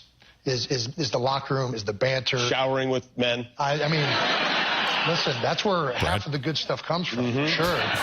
And, being able to have this, the show where we're going to have a bunch of guys up there, legends of the game, friends that I played the game with, coaches, celebrities, while also incorporating NFL Films, who's going to be a part of it. We're going to have a live band snack time, being able to play some of these iconic NFL songs. And it's going to be a celebration. In Philadelphia. I like it. Do you think so? Jason Kelce, did you see any of the Kelce brothers, the documentary, which is really on? It was really on Jason, his family and things like that. I thought it was really well done. I don't know if it was on Hulu or something. Did you see it, Bradford? Like an actual documentary? Yeah, not a Fast Lane documentary, actual documentary. Yeah, they're all the same. Yeah, that's what I tend to say. Anyways, it was really well done. I like Jason a lot. He seems very personable. He seems down to earth and all that. And it's one of the reasons why I think the Eagles just, and Philadelphia just fell in love with him. To me, it's always funny, though. It's like a head coach when he first becomes a head coach. And he's up there with the press conference, and he always says, one of two things. He was like, we're going to be physical. That's what we're going to do. We're going to be physical. We're going to bite their knees off. That was Dan Campbell, right? Yeah, that was a little different. That's actually worked out very well for him. Yeah, nailed it. Otherwise, it's like, we're going to be tough. We're going to be physical. That seems to be the classic line. I feel as though, Brad, anytime there's a new show that's announced, radio or television, the go-to, and Jason did it there too, the go-to is always, got a big guest. Yeah. Okay. Yes. What about you, though? I just got to have the guests. I'm going to interview those big guests. Yeah. That's part big names, big guests. Why am I tuning into you and your show? Because I'm interviewing the big names and the big guests and getting all the big stories. Yeah. At some point, you will recycle a little bit too much. That's actually a really good point because you want to be able to be standalone, right? You want to be able to be. And by the way, we've got a big guest coming up at 4:45. Want to hang on to that one at 4:45. Big guest coming up. Can't tell you who it is. Real quick. No guest today? No guest today. Just kidding. Just us. You want to be able to. You want to be able to carry that. Yes. But the concept of it, and especially in the hour long, the way that he wants to do that on the heels of Conan and Carson and all of these, is a sit down with a guest and tell interesting stories. To me, I love that stuff. Sure. And I think that will work. I feel like that he's got the personality, obviously some of the connections to do it. Mm-hmm. And I'm interested to see how it could possibly grow for him. I like when you're sitting down with somebody like him, or you see it on Pat McAfee's show, where when somebody like those guys that have a connection and have a personal relationship, you get a lot more out of your guest. You're right, because the guest is typically they trust you. They're more comfortable. You're right. The information flows better. So hopefully that ends up being the case. Now, do you think it's going to be Kelce, though, purely in storyteller mode, or are we going to see some of the gimmicks, some of the antics? Because in the variety show sense, that's what you even got out of the greats a couple of decades ago in that time slot, and we've already obviously seen through his appearances on ESPN, not solely for Monday Night Football. He's adept at that as well. He's good at the balancing act. So I think a fair number of different activities are kind of in play for him. Well, he's taking advantage of the market right now, right? I like the first thing that he said when I first approached ESPN. I'm like, God, I'm doing this all wrong. I just keep praying somebody approaches me. Right. Apparently we go to look them. at you go-getter, you. Right. Call your shot. But you go out there, and that's what ESPN, and Anthony, you brought this point up earlier when in the office. ESPN just says, look, you're the hot name right now. Yeah. Come on in. Yep. We'll take We're it. Saturate the everyone. And you're going to do every show that we have on, by the way. It's called The Car Wash. You're doing them all. Yep. And, you see what you get, and the guys that are actually really good at it, because the job it's tougher than it looks. I promise you, to make it sound like you know what you're talking about, even if sometimes you don't. We're going to talk Blues hockey here coming up in about 15 followed by minutes. soccer. I would love to do another soccer segment. Yeah. That would be really good, but off season. Mm-hmm. But it's a lot of work, and guys find out, and especially I think guys that have made a lot of money in their career, they find out if they actually really enjoy doing it or not. Yeah. Because it's a commitment, and if you want to do anything well, like any athlete that has succeeded at the highest level knows, there's a lot of commitment, there's a lot of sacrifice in doing so. We'll see if he's able to do that, but I'm interested in it. I root for him. Yeah. He's a good dude. So, good dude, good family. And he's going to be on the show at 4:45. Oh, no, Brad. No, next we week, didn't. probably. Yeah. Nah, I don't think he's got to be in the show. He's going to make his rounds. There's a good chance. We'll get one of those, you'll get one of those ESPN emails where it's like, hey, so-and-so, would you like to have them on the show? They've got 6 minutes for you. Were you on when that happened with Keyshawn Johnson? I think so. Were you still here? Yeah, I think I was. Their new morning show? Oh, yes. Yeah. Key couldn't have been less interested. Oh, hated us. Yeah. Yeah. Not us. It wasn't us. We were probably his 70th affiliate that he hit on that day. Tell us about the new show. Yeah, it's going to be good. I got to be honest, it wasn't. No, it wasn't. It wasn't at all. They got Michelle now. They got Smalls. They're doing great. She is killing it, by the way. I'm so happy for her. Yeah, she's doing awesome. Great. They seem to have a good mix there between her and Canty and the other guy. Yep. Yeah. She's the star. That's the only one we need to know. She does great. All right, it's Fastlane on 101 ESPN. We have the Gauntlet. We'll see if somebody picks BT next on 101 ESPN. 101 ESPN's Blues Fan of the Week. Congratulations to Jeff Bone in Warrenton, Missouri. He was named our new 101 ESPN Blues Fan of the Week. Submit your pick now to be the next 101 ESPN Blues Fan of the Week and take home a pair of tickets to an upcoming Blues game. Learn more at 101ESPN.com.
WXOS, WXOS HD1 East St. Louis, 101 ESPN is driven by Brown and Crouppen Law Firm. This is the Fast Lane, driven by Scrap Mart Metals Recycling on 101 ESPN.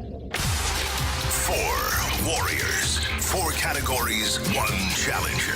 Can you survive the Gauntlet? Brought to you by Blue Note Roofing. Roofing, siding, and gutters. Visit BlueNoteRoofingSTL.com for a free inspection. All right, it's Fastlane on 101 ESPN 405. Your time check brought to you by Clarkson Jewelers, an officially licensed Rolex jeweler. It is time for the Gauntlet, and we've got Eric on the line right now. Giving the company to Eric. Oh, I was wondering why you said it like that. Yeah. I did not get the reference. Billy Madison. This is like the third Billy Madison reference we've had today. We had Frank's shirt earlier. That's right. What was the other one? Okay, so we have two Billy soon Madison. To be 3, right after our big guest at 4:45. May God have mercy on your souls. There you go. There's the third. Perfect. All right, Eric, how you doing?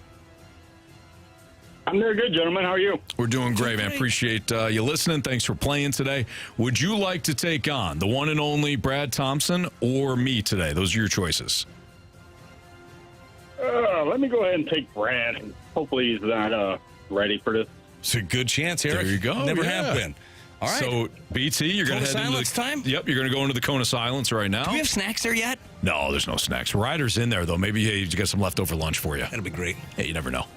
Should get snacks. No, there's no snacks. Nope, he's shaking it off. I'll go get coffee. There you go. Refill the old coffee. All right, Eric, go ahead and tell Bradford to spin that wheel. Bradford, spin that wheel. There we go. What are we holding for, Eric? I'm pretty stupid, so I know how stupid stuff, so this is random. Well, you know what? You listen to this show, and we're stupid too, so you're in great company, my man. Join the crowd. Pretty close, Eric, but on this occasion for Friday, we must do that hockey. Great. Brad's going to be real fired up, too, for this. So, all right, Eric, you're going to get 4 questions, all hockey related. Each question is worth 2 points unless you ask for the options. If you ask for those options, those questions become worth 1 point. Thank you, Bradford. Are you ready, Eric? Yes, sir. All right, here we go. The NHL best Jets continue to dominate opponents, but Winnipeg hasn't advanced to the Western Conference Final since 2018. That team was eliminated by who? I believe the Blues. Final answer? Yeah. Sorry, did you say yes? Sorry. Now, this would be the 2017-2018 season. Yes. Yes. I don't know if that changes things for you. In the spring. Yes. 2017-2018. You going to stick with the Blues? Yeah. Okay. Eric, question number 2. Scott Perunovich won the 2020 Hobey Baker Award after a 40-point junior season for which university? Well, probably Minnesota or somebody. Give me the option. They are University of Maine, Michigan, or Minnesota Duluth. Let's go with Maine. Final answer? Yes, sir. All right, Eric. Capital star Alex Ovechkin is currently shelved with a left leg injury. How many times has number 8 scored 60 goals in a season? Oh, man. About 1,000, I think. Let's see. He's been around for a while, so. 60 goals. How many times has he scored 60 goals in one season? Go with 8. Final answer? Final answer. And finally, name the country that captured its first Olympic hockey gold medal in 2022 by edging the favored Russians by the score of 2-1. I'll take the option. Sweden, Germany, or Finland? Let's go with Finland. Final? Final answer, yeah. Okay. All right. We'll try to motion BT back in from the cone of silence. Eric, how you feeling? Yeah, I kind of feel like kicking a puppy. Oh, come on. Oh, wait. Jeez, Eric. I forgot I was playing Brad. Yeah. He didn't hear it, though. I didn't hear what, Anthony? Well, you know what? Don't worry about it. Don't worry about it. All right. How do we do? Pack a lunch. Okay, I remember that. Your category today is hockey. Come on. What is my category? It's hockey. It's really hockey? Yeah. It is. We thought you'd be fired up for it. Why does that? Okay. Yeah. Did you load it up on hockey? No, sir. Eric, are you a hockey guy? I like hockey. Okay. But no. Okay, all right, perfect. Well, level playing field. There you go. All right, Brad. Yes. Are you ready? No. Question 1. Yeah. The NHL best Jets continue to dominate opponents, but Winnipeg hasn't advanced to the Western Conference Final It's been since a minute. 2018. Yeah, that's what I said. That team was eliminated by who? Do I waste the lifeline here? Give me the options. Colorado Avalanche. Oh, yeah. Vegas Golden Knights. What year? 2018. I should know that.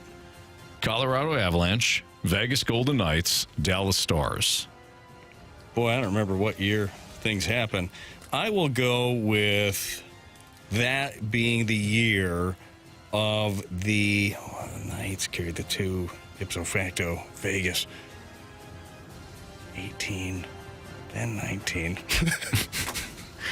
I'm going to go with that one being the Colorado Avalanche that year. Final answer. BT question number 2. Surging Blues defenseman Scott Perunovich, he captured the 2020 Hobie Baker Award in college after a 40-point junior season for, give us the university. His college team of Minnesota. Final answer. They're great at hockey. All right. Yeah. Eric, I'm liking your chances here. Question 3. Was Minnesota an option? Go ahead. You'll find out later. Yeah. Capital star Alex Ovechkin is currently shelved Fibula. with a left lower leg injury. Yeah. Very specific, yes. How many times has number 8 scored 60 goals in a season? 60? Yep. How many times has 8 scored 60? Yeah, give me the options here just in case. Once, twice, or 4 times. Oh, that's a lot. 60's a lot. I feel like that's really hard to do. That's why the highest answer is 4.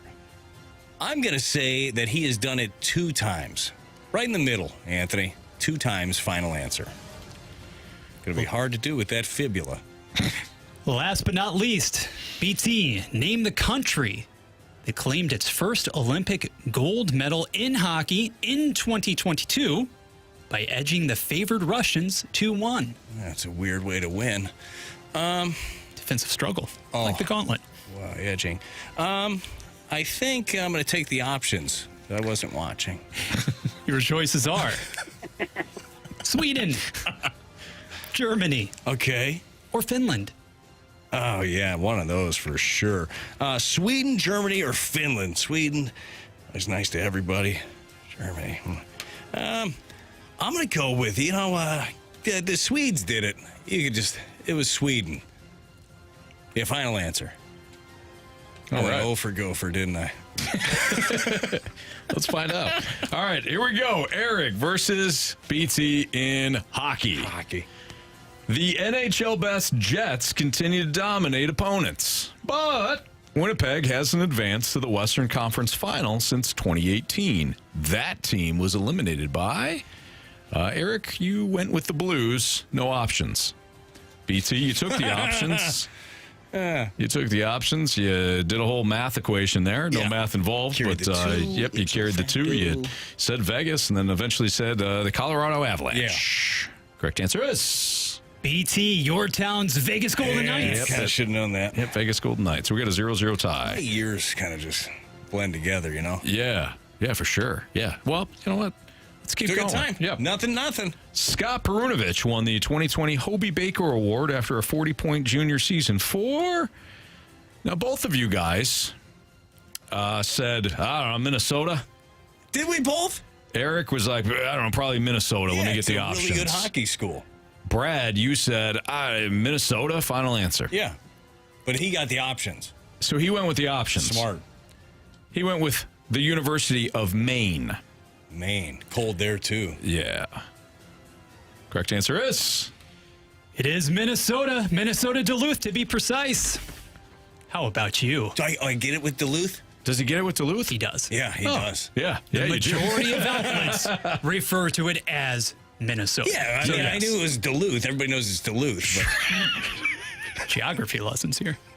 Minnesota Duluth, of course. Yeah. So, Eric, you kind of had it there, and you listened to the options, but you chose Maine. It was Minnesota Duluth. Nice job, Brad Thompson. No problem. So, Brad's got a 2-0 lead over Eric.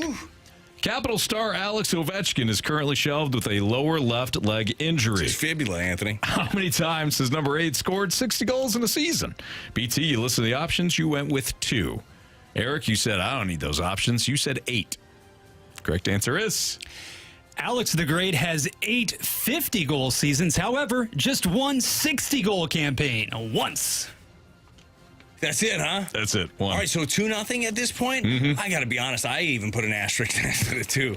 But I'm taking it for right now. Don't do the Blues. Don't do the Blues. Don't give it up late. Here we go. Oh, Brad. Too soon. Name the... It's on me. Kind of. Too soon. Name the country that captured its first Olympic hockey gold medal in 2022 by edging the favored Russians 2-1. Eric, you went Finland. BT, you went Sweden. Yeah. Correct answer is... That would be Finland. That's right. Yep. All right. Eric. You have chosen wisely. You have chosen poorly. No.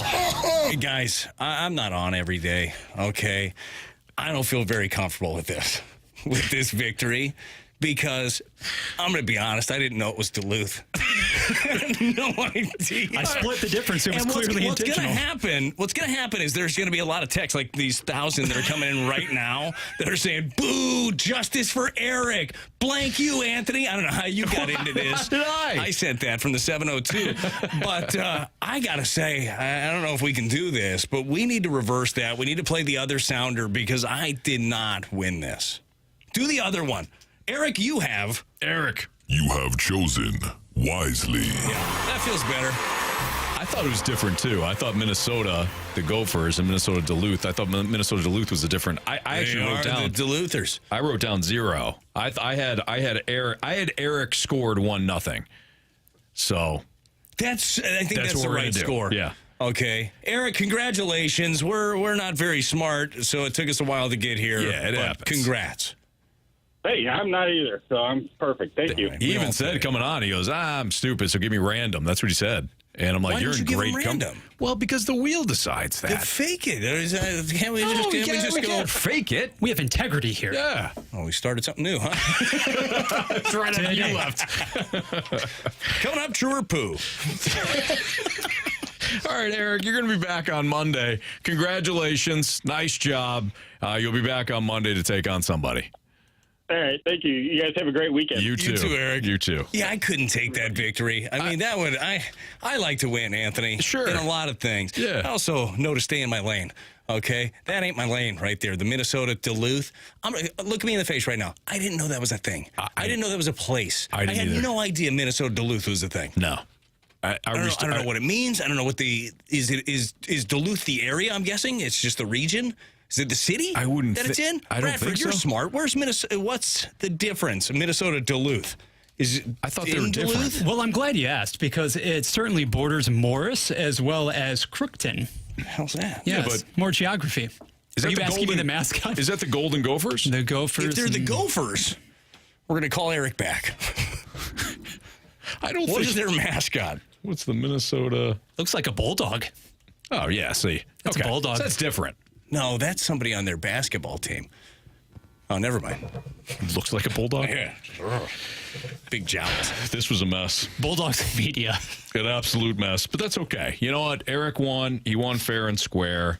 It's all good. Yeah, we didn't need that going into the weekend. No, the we show certainly didn't need that hovering over. When everybody's back on Monday, Jamie, Carey are back, and then all of a sudden, Marshy's dealing with all these questions. Exactly. Of fake, it should be Eric. It should be Eric. Right. And he won. Eric won. He goes into the weekend with a dub. Our prolific stats department researched this thoroughly, fact-checked ESPN, the hockey news, the sporting news, and here we are at the end of the afternoon. Yeah, it took a real paradigm, man. Yeah, total paradigm shift there. Yep, totally.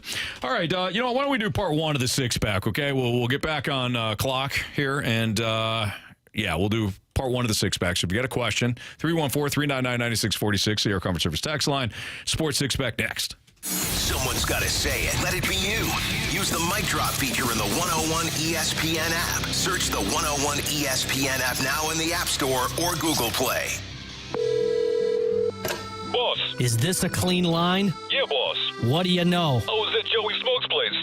Getting provisions. Aiello Cigar Bar. Did you get my Cohibas, my Arturo Fuentes, and my Monte Cristos too? Yeah, boss. Then what do you want? Big Rocco was here running his jab about last night's bocce ball match. It was a wash, Polly. A wash. I know, boss. Tell him I want a rematch. Take him over to the full-service bar and make him an offer he can't refuse. Okay, boss. We'll have them by their Paulinos in no time, Polly. You got it, boss. And Polly, tell Joey Smokes to have my Victory cigars ready. Visit Aiello Cigar Bar in Cottleville today and enjoy the fully stocked lounge or patio. Try over 300 facings, including Padron, Rocky Patel, Ashton, and the house brand Aiello Cigar. On Sundays, buy 5 cigars and get 1 free. Check out the all-season bocce ball courts. Joey Smokes has the best place in St. Charles to buy and smoke cigars. Aiello Cigar Bar in Cottleville.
What you want to hear. Sports. This is the Fast Lane, broadcasting live from the Car Shield studio on 101 ESPN.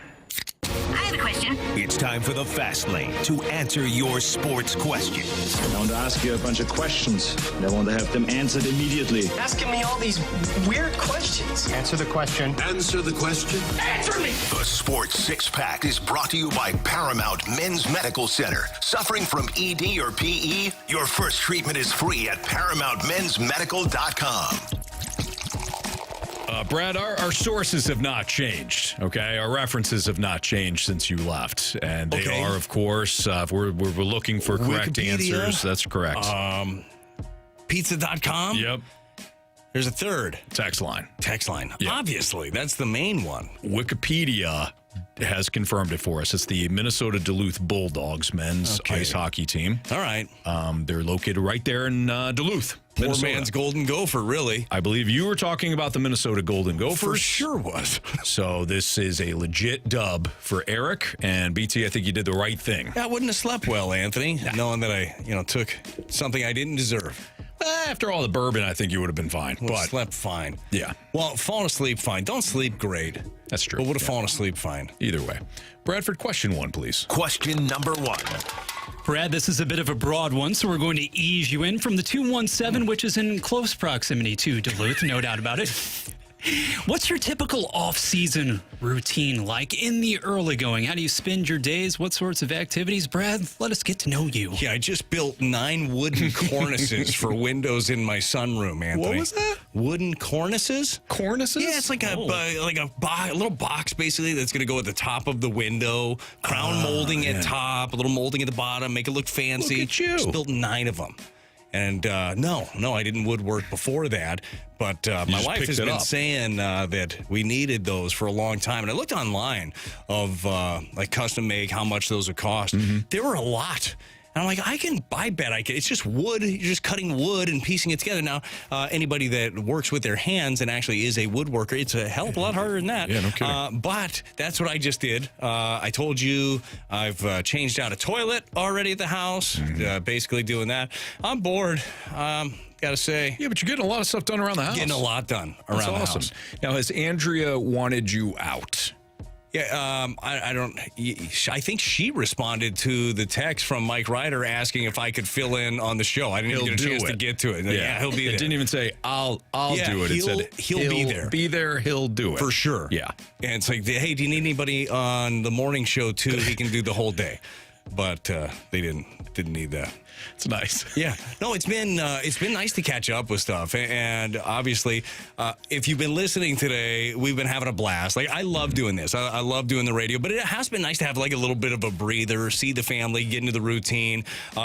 Chip, Carey, and I talk about as like the season ends, you're basically reacclimating to your family, and you're trying not to mess up the routines that our wives have, because they, believe it or not, they function really well without us. And they get everything done. And we just screw it up when we get back in. So I think I'm at the point now where I'm actually helpful instead of messing up everything. You're basically, what's the double Dutch? You're trying to make sure that you time it up right. I was never a good jump roper. Same. Not with 2 ropes. No. Single rope all day long. He's not all day long, probably like a minute. But yeah. Never a double Dutch guy. 35 seconds. I could see you doing a little double Dutch back in the day. Not well. I tried. Trying to get in. And then you get tripped, and then they're like... Had to be the plastic rope, too, like the hard plastic. Yeah, so one whips you in the ankles while the other whips you up the side of the head. It's called incentive. Do it right. Exactly. Bradford? Question number 2. I'll build you something pretty soon. Am I a double Dutch guy? No. The answer to that would be I could see you doing it for sure. Coordination issues, orthopedic concerns back in the day, BT. Well, you get right through that with a little double Dutch. Yeah. It's called rehab. Okay. The violin has been put away. Number 2, BT, our resident new-ish hockey guy, Carey's out today, so I'm going to swing it to you. Easy. Instantly swing it to you. You heard how well that went a minute ago, so let's do this. Will the Blues bring in Jim Montgomery in any capacity before the end of the season? That is, I'll tell you what, that's a polarizing one probably, if you had to worry about that. They should. No, I don't know. I really don't know. Look, they were. There's an obvious connection with Army, right? I mean, Army was the first one that took a chance on him, brought him back in. By all accounts, a fantastic addition to the Blues staff when he was there, and got the opportunity yet again to be a head coach.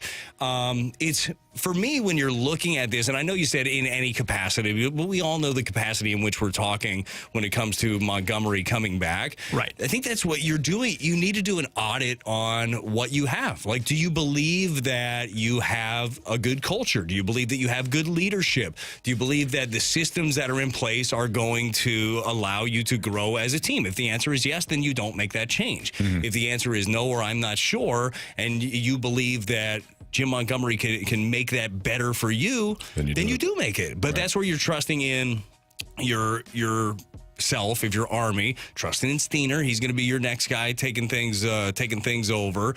Your brain trust, and you already have the intimate knowledge of what Montgomery is, what he can bring. So it ends up being that internal audit of what you believe you have as a team, because they know a hell of a lot more than I know. I know what I see on TV. That's what I know. I'm not in the inner circle. Just like I am more on the inner circle. I'm not in it, but with the Cardinals, I'm around it. I'm around the staff. Everybody was calling for Ollie's head. I'm like, you have no idea how good this guy is and how well respected he is and how knowledgeable he is. But I understand when you're on the outside. So that's where the internal audit comes in. Well said, BT. Yeah, thank you. Well said. I saw Mike Vrabel was on the sidelines last night with Cleveland. So, sometimes you bring in guys as a consultant at first. They end up taking jobs. Skip Schumacher is a consultant right now. He needs to be for the Rangers. Yeah. He could be. For the Rangers. Part 2 of our Sports Six-Pack is next on 101 ESPN. He'd be nice to hear.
Listen to 101 ESPN On Demand. Get caught up with all our shows and podcasts at 101ESPN.com or on the 101 app, driven by Dobbs Tire and Auto Centers.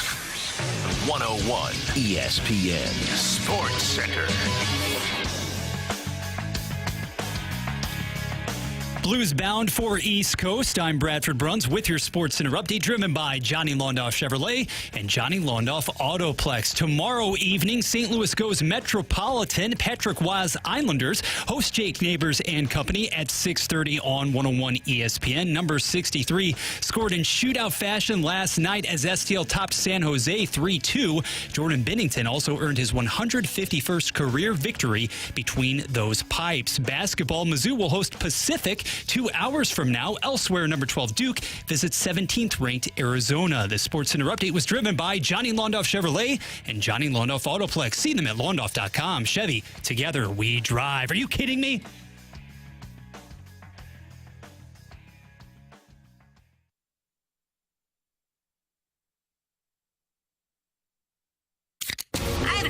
It's time for the Fast Lane to answer your sports questions. I want to ask you a bunch of questions, and I want to have them answered immediately. Asking me all these weird questions. Answer the question. Answer the question. Answer me! The Sports Six Pack is brought to you by Paramount Men's Medical Center. Suffering from ED or PE? Your first treatment is free at ParamountMen'sMedical.com.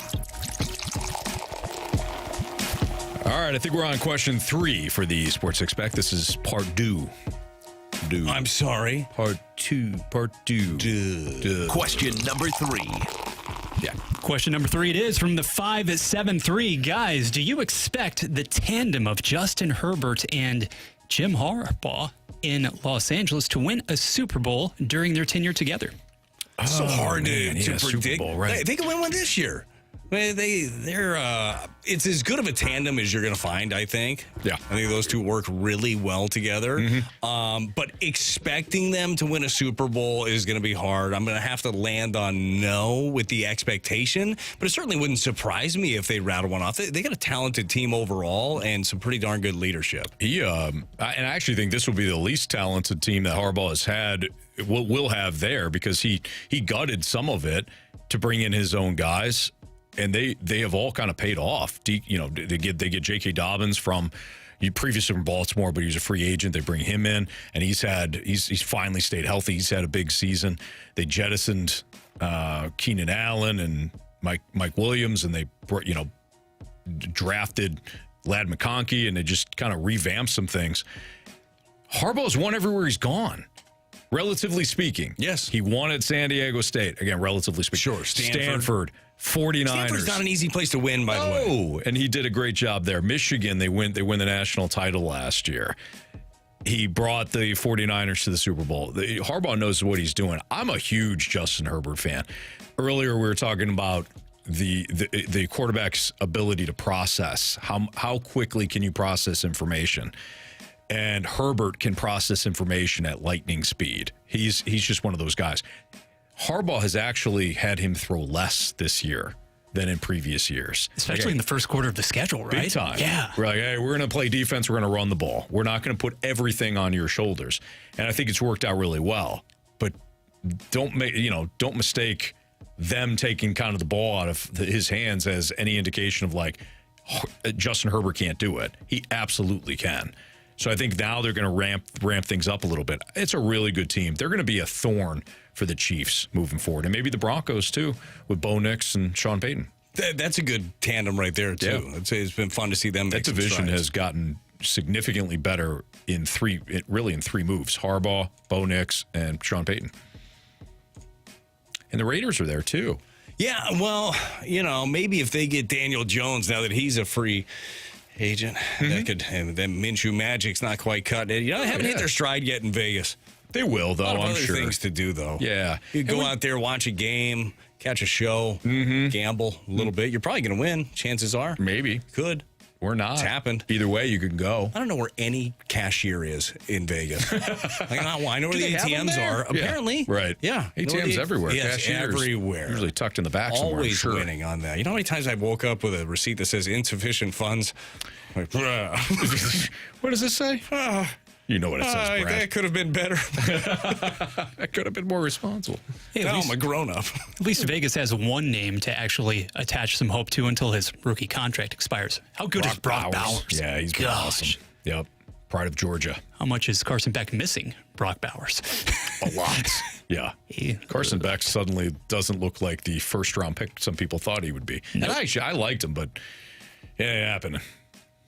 Question number 4. Good player, Brad, just not great. That's fine. Yeah. Nothing wrong with that. Unless you want to be a number 1 pick. No, it's fine. Team that hasn't been so great so far this season may not get on track ultimately. Anthony, in the event of that, the Bengals fire Zach Taylor.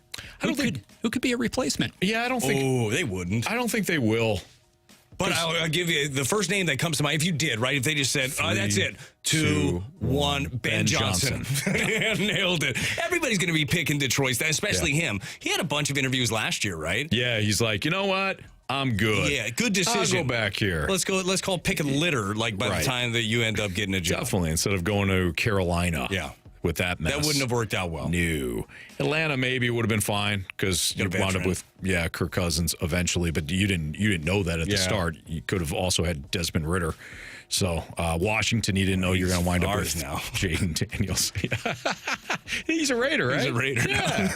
You got your hopes there. You know, that guy started a bunch of games last year. Everybody learns at a different level. Anthony, sometimes it takes a little while. You just got to get him in the right hands. The great teachers. Sure. That are probably out there. Yeah, definitely. That the Raiders can hire. I don't think the Bengals are going to move on from Zach Taylor. I wouldn't. Yeah. I don't. That roster has, especially on defense, has gotten worse because you've had to shore up like, hey, we got to keep Joe Burrow around. Wait till they pay Jamar Chase too. This is the challenge. You got a great quarterback. How do you build around him when 40% of your cap space is being allocated to one guy? Well, there's so many comps that this happens to. It's every time you pay a quarterback. Dak Prescott would be another example, although he's not playing well either. Oh, super screwed. Like Cowboys are screwed. Saints are screwed. You allocate all this to the funds. The one that we seem to always come back to in this conversation was like Russell Wilson with the Seahawks. Yep. We're like, okay, well, let's see it. This guy's gone now. That guy's gone. Legion of Boom gone. Yep. Got your quarterback. Let Russ cook. Right. He don't have the recipe. No, he doesn't. He can't. Turns out he can't cook. You need ingredients. Pete Carroll's like, here's how you cook. Turn around and hand the ball off to Marshawn Lynch and then run around for a while. Unless and throw it deep. it's 1 yard, then you throw the ball. Yeah, that worked out well. Well, Yep. It almost seems irrelevant, really, that Higgins is going to have to move on because if you can't consistently keep Burrow upright, where do the investments have to come? In the O-line, right? Because you may have located actually your next big back in Chase Brown. He looks pretty darn good. Yeah, he does. But what Pride are you of going to Illinois. do? Yeah, about Burrow. Question number 5. From the 636, after a somewhat down senior season, will Brady Cook receive a sniff even as a camp arm come next NFL season? Yeah, I think he probably winds up as a camp arm somewhere, but I don't know if he latches on eventually. Bradford, you have watched every second, every down of Mizzou, not only this year, but over the last couple of years. Brady Cook, to me, has been fine. Last year, I thought he was better. This year, I think his eye level has completely dropped. I'm not a scout. I'm not a coach. But when I watch him play, it just seems like he's so worried. He's so concerned about that rush coming up. Eye level drops. He's looking to run. There are some times where he can hit a guy in stride, back foot, get the ball out, and he doesn't because he's staring at the rush coming in. It happens to a lot of young quarterbacks, but unfortunately, I think he's regressed. I'm at a loss to explain a lot of things with respect to the MU offense this season because certainly, Cook, Anthony, has been responsible for, as you said, dropping the eye level. I don't think the pass pro at times has been as bad as some have painted it out to be, even though from a schematic standpoint, Kirby Moore not calling nearly as many crossers. They haven't worked the middle of the field, even when Cook has been healthy. A lot of stuff has been bewildering, but if you just look at the class of quarterbacks now in the SEC at present and next season, you'd have to say that Cook belongs in the lower rung, and due to the lack of arm talent, arm action, he may get there from an intangible standpoint. He does have the mobility, yes, good leadership attributes, all of that. I'm not sure, though, that he is a surefire hit to actually be there in the NFL. I got one word. Maybe it's two. Not sure. Cacaw. Yeah. Yeah, he'd look real good as competition. Yeah. Caw. Maybe you bring in multiple guys just to see. Sure. Yeah. Mm-hmm. All right, it's Fastlane on 101 ESPN. We have not gotten into week, what is it, 12 now? Is it already 12? Week 12 in the NFL? What the hell, Brad? Time flies. 12 weeks. You haven't invited me over to watch football. Do you want to come over this weekend? No, that was a forced invitation right there. It was actually genuine. No, it wasn't. Okay. I could tell. We'll figure it out. You'll be back in baseball. Spring training now, Anthony, and you know I'm in Florida, so no, I can't make it. NFL Week 12 storylines next to 101 ESPN. This Sunday, it's an NFL Sunday triple header. Game 1, Colts and Lions. Game 2, Broncos and Raiders. Game 3, Rams and Eagles. Coverage starts Sunday morning at 11. Your destination for the NFL in St. Louis is 101 ESPN.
Want to take on some legends of TMA? Then nominate yourself to be this month's TMA Listener of the Month. And if you win, you'll get recognition and other stuff. Give us your name, a photo, and other pertinent information at TMASTL.com. The TMA Listener of the Month Club, quenched by Milagro Tequila. Welcome to a brighter side of tequila with Milagro. Find out more at TMASTL.com.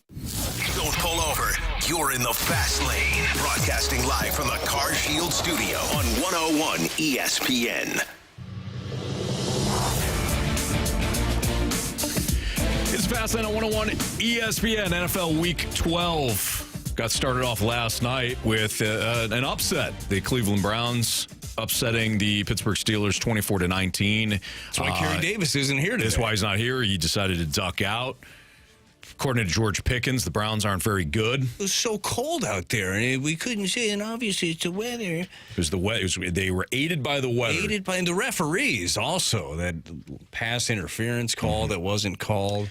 Just win the game. If you're Mike Tomlin, win games you're supposed to win, and you preach like no excuses and all that stuff, that's got to fire you up to hear George Pickens sounding like a. I got a feeling. You know what? Mike Tomlin strikes me as a man that will take any opportunity to teach. Mm-hmm. I got a feeling it was a learning moment for George. It's a good chance. Yeah, it's a safe way I to bet they have probably had a good conversation today. Maybe night of, you let it go. Yeah. You just wait till the next day. You think about exactly how you want to approach it. And you don't want to go on raw emotion and tell him to go blank himself. Sure. Yeah. You want to make sure you're measured. But, yeah, it was. It was an entertaining game. Those snow games, if you're playing in those games, they probably suck. And it's probably like, especially if you're an offensive player, skilled player. If you're a defensive player, I don't think you're digging it, right? But if you're just a football fan watching that game last night, that was outstanding. Yeah, I enjoyed it. Even Kristen, she was coming upstairs or whatever. I'm like, check this out. Look at this. She's like, it's snow. Oh, yeah, but they're playing football in it. She's like, they do that, right? I'm like, yeah, but you don't see it that often. And Jameis hasn't. He's never played in it. This is the first time. The snow. Don't act like you're not impressed. Cool side note, too. We didn't mention at first Nick Chubb being able to score the game-winning touchdown, too, and the fact that he did that against the opponent against which he shredded everything a year ago. Yeah, that's right. Right? Yeah, no kidding. Good for him. Yep, absolutely. The matchups this weekend aren't necessarily great in the NFL. The late slate, though, is kind of interesting, starting with the 49ers and Packers. I feel as though this is kind of it for San Francisco. Boy, they need this one. And I had said after they had lost to Seattle, like I've been that person, BT, that has been, hey, 49ers, eventually they're going to get healthy again. They've got the personnel. They're going to be fine. This isn't the coaching. Yeah. No, I've done that before. Cardinals last year. There you go. Yeah. Like last 2 years probably. Yeah, right? more so last year. Yeah, at some point 2 years ago. Yeah. But I've said that, right? The first time, though, I said, you know what, it's probably not going to happen for him, was when I watched Geno Smith go into the end zone, final play, not the final play, but, close to it, last week in San Francisco. I'm like, you know what, it's just not happening this year. They don't have that explosive play. Debo Samuel is a great player, but it's not somebody who's going to run away from you. George Kittle, in and out of the lineup, he's constantly banged up. Christian McCaffrey just came back, but he doesn't look like the same guy yet. It's just not. It's not clicking. Like there's something that is just not there this year for the 49ers. Could that switch, though? Could that turn on a dime? They've had a lot of success in Green Bay over the years. Do you guys think this is the 49ers season? I do. I totally agree with you there. I mean, this is one of those games that you can't keep racking up losses, and this is a team on the road that you have to be able to beat if you think you're going to be a postseason team. Kyle Shanahan knows that very well also, but Matt LaFleur's got himself a good team, got himself a good quarterback. I mean, this is going to be a challenge. So if they are going to take down the Packers on the road, Anthony, how do they do it? I mean, what is the game plan against the Packers on the road? I'm assuming probably not going to be the nicest out. I mean, no, there was snow. Yeah, apparently there was snow in Green Bay the last couple of days. And Purdy's healthy, right? Purdy's healthy. Purdy's been fine. Yeah. He's honestly been Purdy. He's been just fine. I don't know with Brandon Ayuk injured, I don't know where you can take the top off of defense with this team. Right. Like Ricky Pearsall's fine. I don't know if he's going to be the guy eventually that, again, somebody that apparently is Purdy out now? Because I know that little B-hole from the snake pit. Who? Yep. He said Purdy and Bosa are out. Boy, I should refresh Twitter, get on Twitter. I didn't see that Purdy was out. I know that Bosa was banged up. As of 40 minutes ago, yeah. No kidding. Look, that just tells Allen. Just tells you how in the moment we are. Okay, I'm not sitting here checking my Twitter while I'm doing a radio show. Little B-hole with you. Yeah, the season's over. What'd you call him? His name. What's his name? Little B-hole. Is that right? Mm-hmm. From the snake pit. Okay, that makes more sense. Yeah. Affectionately known. Yeah. Right. We call him Hole. So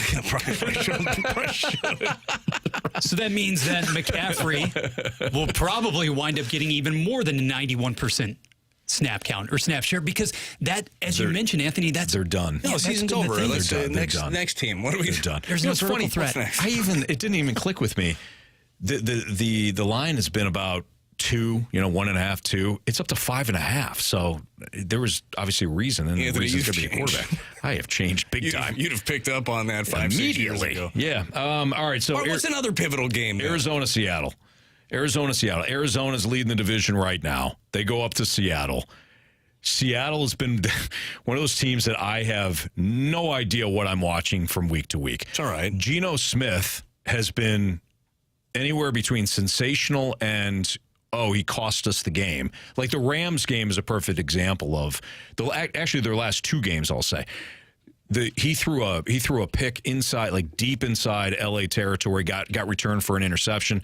Got returned for a touchdown, excuse me. There was another interception he threw that was mind-boggling. And then before you know it, he's leading a last-second drive to get that game in overtime. Last week in San Francisco, again, late drive, winds up picking up the win for Seattle on the road in San Francisco. Then you got Arizona. And I think Arizona is one of those fun teams, but it's a team that I'm like, I don't know if I don't know if I quite believe in you yet. I think it's fair. Are you surprised? And they're 6-4. It's not like they're setting the world on fire. Right. They are in first place. But is this the Arizona Cardinals that you expected to see, or have they surprised you? They've surprised me. Even with the way that they played toward the end of last year. I think that Kyler Murray, I think it's clear that he's matured. Like I don't think. Yeah, absolutely. I don't think it was, at the start of the season, or I'm sorry, at the start of his career, I don't think that was a situation where people were, using hyperbole with not hyperbole, but they were paradigm overblowing the situation, overblowing the paradigm shift with Kyler Murray. I think he probably needed to have the stipulation in the contract, clause, and all that. It was probably there was probably a lot of immaturity there. He clearly has matured. I think his teammates have viewed him differently. They've acted differently since he came back from injury last year. Yeah, I think he's good. I don't know if this team is overly that talented, especially on the defensive side, but they're making things interesting in the NFC West with the 49ers just not having a great season here. That's so important from the quarterback standpoint. Obviously, the leadership that is necessary from that position. But for a young quarterback to finally get to that point where they realize it's more than just about them. It's more than just about the numbers and the yards and all the off-field stuff. That you have an entire team that is like really counting on you to do all of those little things. And once you find that sweet spot, and the hope is, and at least the looks of things, that Kyler Murray has found that's got to be exciting for them. He went from being the butt of everybody's joke to being a more than relevant QB again. And definitely. If you think back to the most recent meeting, guys, with these two teams obviously playing for the first time, matching up divisional related this season, but Seattle had to squeak that one out, and only squeaked it out last year because Arizona missed a couple of field goals. So I do view this as a real coming out party. It could be for Arizona, particularly considering that Seattle defense not extremely great, not that adept against the rush or the pass. And with Metcalf, he's back now for the second consecutive week for Seattle, though, too. But Arizona has the playmakers. Is this a Marvin Harrison game? We will see. I mean, that could be the primary difference as to the result last season compared to this one. He's been up and down. Does he have that opportunity here to really show out? James Conner continues to be underrated. So underrated. He's a bad man. Isn't he exactly who Pittsburgh would need right now? Wouldn't you feel so much better about the ground game? Yeah, they got Russ. Let him cook. He's not he's not cooking. No, he's not cooking. He's not in the red zone at least. He's doing kind of like the crock pot. He likes to do the what is it, like the prep work? He would be like your sous chef, where they cut everything up, it's like all the stuff, and then like somebody else finish this. I can't. Yeah. I don't know how this all combines. Yes. So I cut it up, though. And the only reason I say that is because they're 30th in the NFL in the red zone. I think that's fair for you to say that. It's not nothing. You can't cook if you got a 30 if you're 30th in the red zone. PT, I think you need a special office for that in which to be able to perform the food prep. Oh, wait, that was Denver. See, that's the key. With the multiple offices and things like that. Yeah. That's the key. Sometimes the kitchen can be too big. You can't make your way around it. It doesn't feel like home. That did not work out well in Denver for him. But, hey, good on you. You figured things out. Boy, John Elway was due one. No kidding. It's called Sean Payton. All right, it's Fastlane on 101 ESPN. We're going to jump back into the Cardinals. Let's get back into that discussion. By the way, we do have fantasy starts and sits coming up. So if we do this every Friday. If you've got any questions that are fantasy related, fantastic. Send them into the Air Comfort Service text line 314-399-9646. BT and I will help you, navigate things How are from you a doing fantasy in your perspective. Fantasy league? Awesome. Yeah. Killing it? Oh yeah. Right now? Managing Jamie's team. Are you? Yep. Doing well. Okay. Yeah, Bury the Bodies is our team name. Really? Mm-hmm. I like that. And we're team. burying those bodies left and right. You're not doing well, are you? It's been inconsistent. Let's talk about the Cardinals, though. Let's get into the Cardinals. Next on 101 ESPN. It's time for another Jamie's jersey giveaway. This one here is a signed Braden Shen women's hockey jersey. It is quite awesome. Nice, sleek, beautiful jersey. You're going to love it in your collection. And all you have to do to win that jersey is go to 101ESPN.com or visit the 101 ESPN mobile app, register, and win there. Must be 21 and older, and our giveaway is courtesy of Bud Light. Bud Light, easy to drink, easy to enjoy.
It's your last chance. Menards 11% rebate ends soon. Wrap up those big projects before the holidays. Weatherproofing style with new Mastercraft exterior doors. Customize your kitchen with Clearview Cabinetry. It's time to pick up those new appliances or start your big garage project. Don't miss out. The 11% rebate ends Thanksgiving. Stores closed Thanksgiving Day. 11% mail-in rebate is a merchandise credit check. Good on future in-store purchases. See Menards.com for details. Save big money at Menards.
WXOS, WXOS HD1 East St. Louis. 101 ESPN is driven by Auto Centers Nissan, home of the lifetime warranty and 30-day return.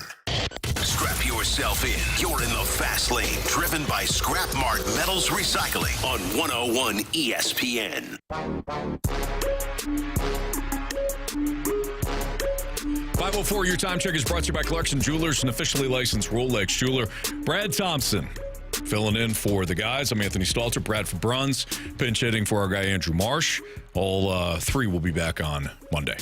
Yeah, and again, totally taking it as a slight that the day that I'm in, everybody's out. Not me. Almost everybody's out. And I heard that they told you that you couldn't take the day after you requested it. Who told you that? And was it Ryder? Yeah, okay. Ryder. Yeah, he told me flat out. He goes, no, you're going to have to be here. Yeah, like it or not. Yep. No, I love doing the show, BT. All right, so let's get back into the Cardinals. Okay. So we talked earlier about Helsley, right? We talked about the idea of, if you missed that, you can go back and download the podcast. But we talked about the idea of moving Helsley. Right. That's going to be part of the winter meetings. You strike while the iron's hot. Makes sense. It could be a good baseball move to do so, as tough of a pill as it would be to swallow. The other big name that you've already heard rumors about that potentially could be on the move, and I'm certain they'll have conversations with the player, have already, and with other teams, is Nolan Arenado. Now, first question, Anthony, I have for you. Again, you're in the big chair. You're making the moves. If you found a partner for Arenado, would you want to pull the trigger? Forget the no trade clause. Forget all of that stuff. Would you make that deal? I would. I don't know what Nolan. Look, let's just be real. Nolan Arenado is still a very, very good baseball player. Yeah. The numbers have dipped offensively over the last couple of years. Defensively, I thought he was better last year than he was the year before. Way like better. he's still a stud defenseman. Gold Glove candidate last year. But we are still talking about price and production. I have to imagine, even if there is a slight bump offensively, I don't know if the power numbers are coming back up. And if you have 16 home runs last year, 26 the year prior, man, that's a big drop off. 16 is the least amount of home runs he's had since his rookie year of 2013. Okay, so and that was in Colorado. And basically all of those numbers, pretty much all of his numbers across the board. The OPS was the lowest since his rookie year, I think. All of his offensive numbers were not where you would expect them to be for Arenado. I understand that Father Time is undefeated. I don't think that's it yet with him. He's only 33 years old. I don't think that he's past his maybe his prime mark there, but I don't think that it's going to keep looking like this. Feel free to call me out on this. All right. I don't know if Arenado is, to me, he seems like a very intense player. He's a psychopath. Yeah, which I love. And I mean that as a term of endearment. Sure. But I also don't know. I'm not there every day. I have no idea. I don't know. I feel as though that he's a really good teammate. I don't know if he's somebody that is like, hey, come under, let me take you under my wing. So in the last couple of years here of his contract, he's going to be somebody that's going to, kind of help the young guys as well. Again, I could be wrong on that. But with where the dollar amount is, the production is dipping. I think now is the time to move him. Since you are now heading into whatever you want to call retool, rebuild, whatever, you free up a spot. Yeah, well, it could be Nolan Arenado, but you're freeing up a spot. If the idea is let the kids play, then you free up a spot to let the kids play. 3 years, $74 million was left on the Arenado contract, okay? And when it comes to, taking players under his wing, I think that this year he took some real strides forward with that. Mason Wynn actually talked about that recently, that Nolan playing on the left side of the infield with him really helped him a lot. You see after games, he'd be sitting there with a bunch of his young players. They'd be sitting around kind of old school, talking baseball for a long time with their protein shakes. We used to drink something else after games, but these guys are finely tuned athletes. But I love seeing that, and there's such a value in that. But there's no value better for a young player than the opportunity to play. So let's play this game and forget wherever the landing spot is. If you did make a deal and you move Nolan Arenado, third base is now open. Okay, you don't have the platinum glover there anymore. Right. Who do you place over at third base? Because you got some options. So this is what I was going to ask you. Okay, because you would know better, and I feel like Cardinals fans will ask this as well. I would like to see Nolan Gorman play third base if Nolan Arenado is moved. Yeah. I've also, whether it's the text line or just us discussing, the idea of Jordan Walker since he came up as a third baseman has come up third too. baseman, yeah, and he's not fantastic in the outfield yet. No. Can Nolan Gorman play? Can Nolan Gorman be an everyday third baseman defensively? Yeah, for sure. Okay. For sure he can. Would he be He's not going to be Nolan Arenado. No. But you don't have to be when you have Mason Wynn with the range that he has on the left side of the infield. Right. So if Gorman can play third base every day, when you're good there, would second base then turn into Donovan's spot or Sajaci's? So Sajaci to me is the interesting one. I think that Donovan still stays as kind of a super utility left fielder. He played most of the season this year out in left field. I feel like that's kind of where he stays. Sajaci has done nothing but hit everywhere you put him. Texas League Player of the Year a couple of years ago. Get him to the big leagues, he hits. He hit almost 400 in the Arizona Fall League, which is chock full of nothing but great prospects. Like, he has hit himself onto the scene, and he, like, when you look at Sajaci, like, he looks a little bit older. He's got, like, the scruffy. He's 22 years old. Like, this kid has got some time, and he's a pure hitter. So I feel like you need to be able to be open to anybody. I don't know if anybody was like paying this close of attention to things last year. You struggled as a club offensively. I know that it was probably masked throughout the season, but you did struggle with some of your offensive numbers. Not with runners in scoring position. Right, there were times. But this guy could help you offensively. I'm not saying he's going to be home runs left and right. He's doubles. He gets on base. He hits the ball hard, and he does have some sneaky pop. I think that he puts himself into that conversation, but Donovan's got to be in the lineup every single day. So that's where you kind of look at your outfield mix and you're moving pieces around. What does that look like? Because Donnie's got to play every day, okay? Your DH spot is likely going to be on a given day. It's probably going to be either Contreras, if he's not playing first, or it's going to be Alec Burleson. Why wouldn't you play Burleson more at first and let Contreras DH? I think you will. Okay. You'll do a little bit of both. I'm sure that you guys have talked about this. With no Goldie, you just got so much worse defensively. I mean, all the way around. Disrespect to Burley or Contreras, who's never played the position. So who knows exactly what that's going to look like. He's going to work hard. He's going to dig in. But this is he made everybody better around the diamond. All the picks, all the little stuff. His ability, and I've never seen another first baseman do what Goldie does. His ability to keep that toe on as he is full on. He's going to fall, and he's fully just extended and stays out there. Doesn't take the knee off or foot off. Doesn't bend the knee. Just grabs it and falls down. I've never seen another first baseman do it the way that he does it. So that's not something you teach. Like it's going to be hard to do. But Donovan, going back to his spot, I mean, you look at, he's going to be playing left. Burley and Contreras DH, that'll bounce around sometimes. You'll have different guys getting an off day to do that. But Walk's got to play every day. Jordan Walker's got to be in there every day. He's got to get those reps. Newt has to play every single day. You're limited with spots in the outfield. Michael Ciani's your best defensive center fielder. Like, where does he fit in the mix if those kids have to play every day? By the way, he's a kid himself. Victor Scott is another one. Toolsy. So could you do... Go ahead, tinker a little bit. I like this, Anthony. All right, so Ciani's your center. So Ciani, let's just put him in center. Okay, let's put him in center. Donovan is in left. Okay. And Newt is in right. Why is Walker not in right? I don't like him as an outfielder. I don't either, but is he your DH? He's playing. He better be in the lineup, or you didn't do the let the kids play. So you have to free up two spots. Kind of. One is Arenado. Yeah, but you don't have room because all you have is you have young players then from there on out. And there will be a rotation, and there are going to be guys.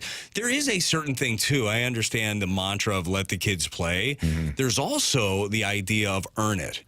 Earn it. Sure. Like, you want to play every day? Earn the ability to play every day. Show in spring training that you should be the guy. But I will say, with what he's done the last couple of years, Donovan's earned it. Like, Donnie's going to be out there. Yeah. I think the one player, not one, there's a bunch of them that I'm really interested in, like, what the next step looks like for them. I'm really interested in Lars Nootbaar. And what Newt is, if he's healthy and he's out there all the time. This is a guy that's got crazy on-base skills. He's solid in the outfield. What is a full season of Newt putting it together? And I don't think he has. That's the thing. Yeah, because that's where I'm at with it. He is. I I think he's a statistic, like StatCast darling, like they love a lot of the things, but he hasn't put it together all the way at the big league level. And again, not always to his fault. He has gotten injured. There have been some times where he just hasn't been able to get into a groove because of that.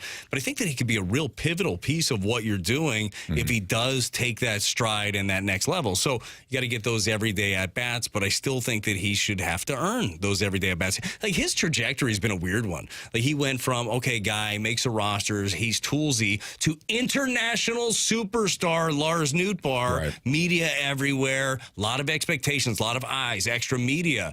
And I don't know, like he seems to handle it well, but that's taxing when you have that. And then not being able to put together the full season, I think that he is a real key part, but he's got to play every day. So there's going to be, if you're looking for bright sides, right? You're a Cardinal fan, you're upset of where they've been the last couple of years. I personally like watching competition, and I like watching guys that are hungry play.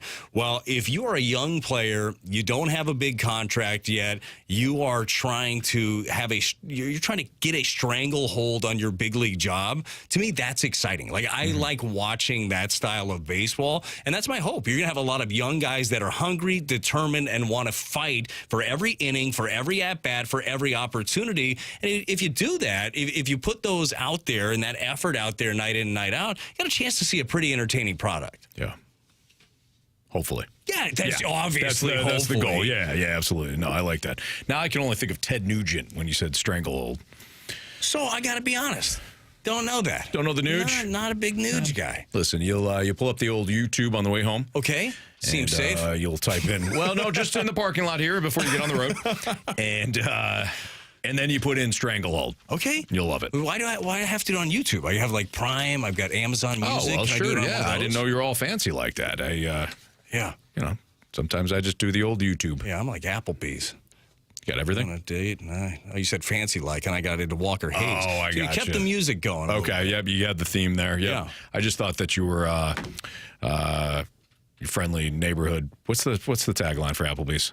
The neighborhood. Eating good in that neighborhood. Eating good in the neighborhood. There it is. Thank you, Bradford. That was a Gauntlet question. Was it really? Was it? Yeah. Eating good in the neighborhood. I would know. Random. Applebee's, by the way, used to be like minor league. That's as good as it gets. Oh, like, in if you high have to school, go eat that's in what an it was. Applebe's, Yeah. you're doing it. Oh yeah. Still a big fan of an Applebee's. Like a high school date night, you're going to the Bees for sure. We're still waiting on one in cheap Franklin apps. County. Oh yeah. You know what else was good too? Chili's. I know competition those two.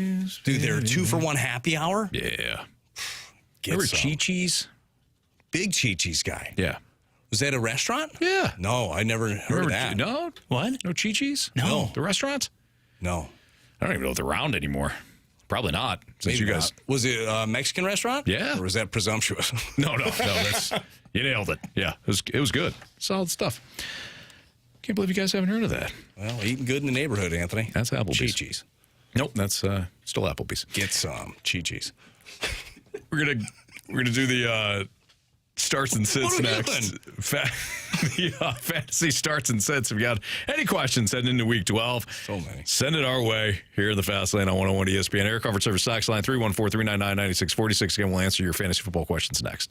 Start your day with the morning after on 101 ESPN. Get in the know first on everything St. Louis sports with Tim McKernan, Doug Vaughn, and Martin Kilcoy. Listen to TMA weekday mornings from 7 to 11 a.m. on 101 ESPN. The morning after is presented by Brown and Crouppen Law Firm.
listening to The Fast Lane, broadcasting live from the Car Shield studio on 101 ESPN.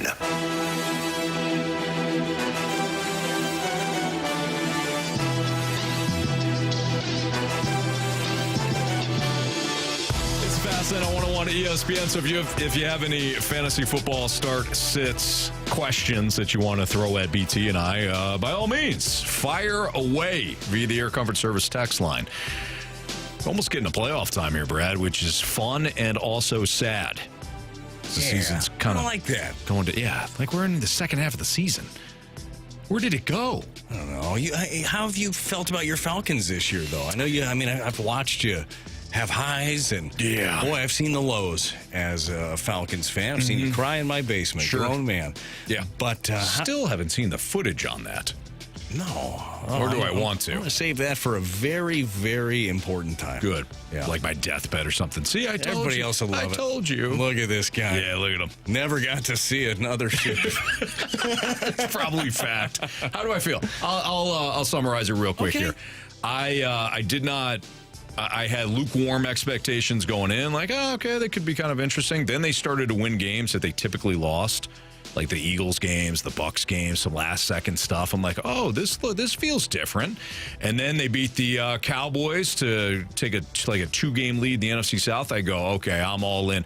Then they rattled off 2 losses against a half-dead Saints team and the Broncos, who just scored again on them. Yeah, and now I'm down on them, and I don't think they'll win the division, and I think they'll blow it. So it happens. Yeah, so that's kind of where I'm at. But thanks for asking. Bradford, what do we got? This one just became a lot more interesting. Rollercade Rick wants to know Bucky Irving or Debo in his flex. Give me Bucky. Bucky Irving or Debo. So Debo obviously dealing with the Brock Purdy injury now. He is out as of about an hour ago. The Giants are 19th against running backs. And then Debo Samuel is Green Bay, and they're 7th against receivers. Let's go Bucky Irving. I'm with Brad. From Jen, do I start Jared Goff or Patty Mahomes? You know what, Jen? I apologize. I think you reached out to me on social media and asked me this very question. I'm glad you got in. So Jared Goff against the Colts. The Colts run. Basically, they just run Seattle's old cover 3. Goff has terrorized man-to-man this year. He hasn't been as great against zone coverages, but they're indoors, and Detroit's coming off a game in which they just hung 50 on Jacksonville. It was Jacksonville. Mahomes has got Carolina, who's 24th against quarterbacks. I think you got to stick with Goff. No. I think you got to go with Goff. Are you serious? Yeah. Really? I get it. High-powered offense. Yep. They've been really good. Best offense in football. The Lions. Maybe not never. You're gonna have Mahomes on your roster and not play him. I'm going Goff. What you gonna do? I'm going Goff. Can't wait to talk to you on Monday, Anthony.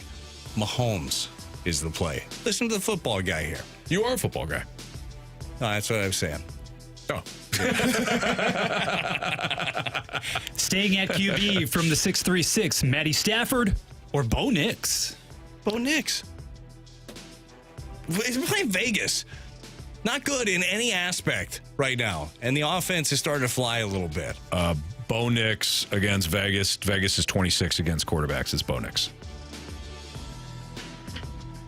Yeah. Good call. Philly's defense, good call, BT. Decent. Philly's defense has actually gotten better each week.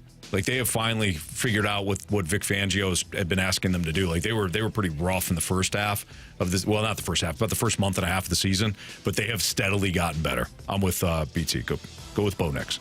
Guys, do you like D-Hop, DeAndre Hopkins, or Kareem Hunt in the flex? We'll see how that Kansas City backfield sorts itself out. You got to go Hunt. Absolutely. This is like a game. You Kareem Hunt, right? You said yes. So Kareem Hunt against Carolina. Carolina is dead last against running backs this year, fantasy running backs. This is a game script thing. This is a get up big, let Hunt do his thing, and probably take the reins off of the passing game a little bit. So I would go Hunt. That makes sense. They're going to be in a position to run the ball a lot. I love it. How about Matthew Stafford or Anthony Richardson? Can he make it 2 weeks in a row? Boy, it's hard for me, Anthony, to put faith in Anthony Richardson. To your point, Bradford looked good last week. I still personally go with Matthew Stafford here. Wow, this is a tough one. It is tough. It's not like you're not picking from the top of the barrel here. I'm going to go Richardson because I think that Colts-Lions game winds up being a shootout, and I'll go game script theory. I'll go with Anthony Richardson still having to throw or make plays late, chasing points. I'll go Richardson on this. Plus, I think there's an avenue here where Richardson does some damage on the ground. Like the way the Lions play a lot of man-to-man, you play a lot of man-to-man, your corners are turning, your linebackers are turning. If you don't spy the quarterback, you've got some issues. So I think Richardson winds up having a slightly better game. C.J. Stroud or the man featured in the Sports Six-Pack, Justin Herbert? Ooh. I think you got to go Herbert on this one. Baltimore's pass defense has been total ass this season. Completely. I mean, how do you really feel about it, though? I don't think they're very good. All right. Yeah, well, especially in the secondary. Mm-hmm. Sounds good. Yeah, I would go Justin Herbert. I feel like for me, if I have Justin Herbert again, like fantasy question, it's two good options to have. I have to play him. Mm-hmm. Like for me, I really don't even care what the matchup is. Yeah, I'm playing him. Yeah. Although that's why I don't win much because I don't go. I like this guy a lot. It's Herbert. Mm-hmm. Same thing when I have with Mahomes, where you didn't pick him, which you're going to be sad on Monday. You and somebody write this down. All right. It is Jared Goff versus Patrick Mahomes. Okay, Goff, Mahomes, more fantasy points. That's correct. Monday. Brad and I.